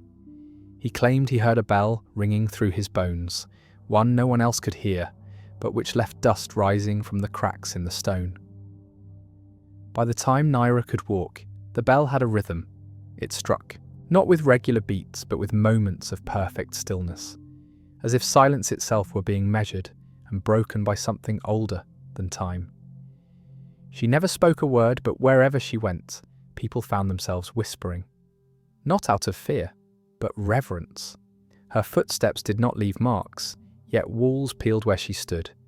And every seventh night, as the rain touched Lirith's stones, a low chime would ripple outward, never fading, only folding into itself, until dreams twisted beneath it. The cult did not begin with scripture, nor prophecy. It began with an illness. Those who stood too close to her for too long began to weep blood from their eyes, but none cried out in pain. They described it as a beautiful sadness, as if their bodies remembered a grief from before they were born. One woman, after standing beside Naira in the garden of broken statues, claimed she had seen the inside of her own soul, not as light, but as trembling glass trying not to shatter. Her eyes never stopped leaking, yet her voice grew softer, and her shadow no longer followed her at dawn. By the age of 12, Naira had never uttered a sound, yet her silence became scripture. The faithful, as they came to be known, began tattooing circular glyphs around their ribs, not for ornament, but to catch the bell's echo. These sigils weren't drawn from books, but traced during dreams, as if memory itself had been branded with knowledge, not meant for waking thought. When asked what the glyphs meant, the faithful answered only with tears and the turning of their heads toward the hills where no birds flew. Offerings changed shape in this faith. No longer were coins or candles left at altars. Instead, believers lay bare their palms and allowed moths to drink salt from their skin. They claimed the bell beneath Naira's chest demanded vulnerability, not gold. Its chime was not for trade or reward, but for peeling away the layers that separated the listener from the divine wound. At the temple of the hollow choir, a man once sliced open his chest to offer the echo space to live inside him. He died smiling, though no one saw what he saw in his final breath. They buried him beneath a floor that rang once, then never again. The temple was not built by hands, but by resonance. Each stone was dragged to the centre of the forest, not by will, but by accident. Each person who placed a stone did so while sleepwalking. When the final stone was set, the trees around it stopped growing, and the birds refused to sing for 3 seasons. Inside the hollow walls, those who entered heard their own regrets spoken back to them in voices they did not recognise. Some fled, others fell to their knees and allowed the silence to become their teacher. One night, under a moon that trembled like a blade on the verge of shattering, Naira stood atop the temple without having climbed. She raised her hand and pointed to the north, where no land was mapped, and where the clouds bent away like smoke from a forgotten fire. Without speaking, the ground beneath her quivered. The faithful called it the first peal, the moment when the bell beneath her skin aligned with something far beyond flesh. From that night forward, every 7th dream of those who followed her ended the same way, with a door of silver opening inside their chest and a single bell hanging where their heart once lived. If you asked one of the faithful what they believed, they would not answer with doctrine. They would trace a circle in ash, press their forehead into the earth, and hum, not with their lips, but with the tension in their bones. The hum would grow until the air itself began to tremble, and then they would stop, look you in the eyes and say, "We do not believe, we remember." For this cult was not one of future salvation or past revelation. It was a mirror pressed against the breath, fogged with every unspoken grief the world tried to forget. Naira aged without aging. Her hair darkened like midnight thickening in winter. Her fingers grew long as reeds bending in silence, but her face remained caught in the in-between. Neither child nor adult, but something wrapped in stillness. On the night she turned 17, lightning split the sky without a storm. The temple walls sang like hollow drums, and the bell beneath her skin rang once, loud enough to stop all hearts within the valley. For 7 seconds no one breathed. For 7 seconds time bent, and when the sound faded, the faithful found silver lines etched across their backs, like branches burned into memory. What kind of God chooses not to speak, yet demands silence from the world?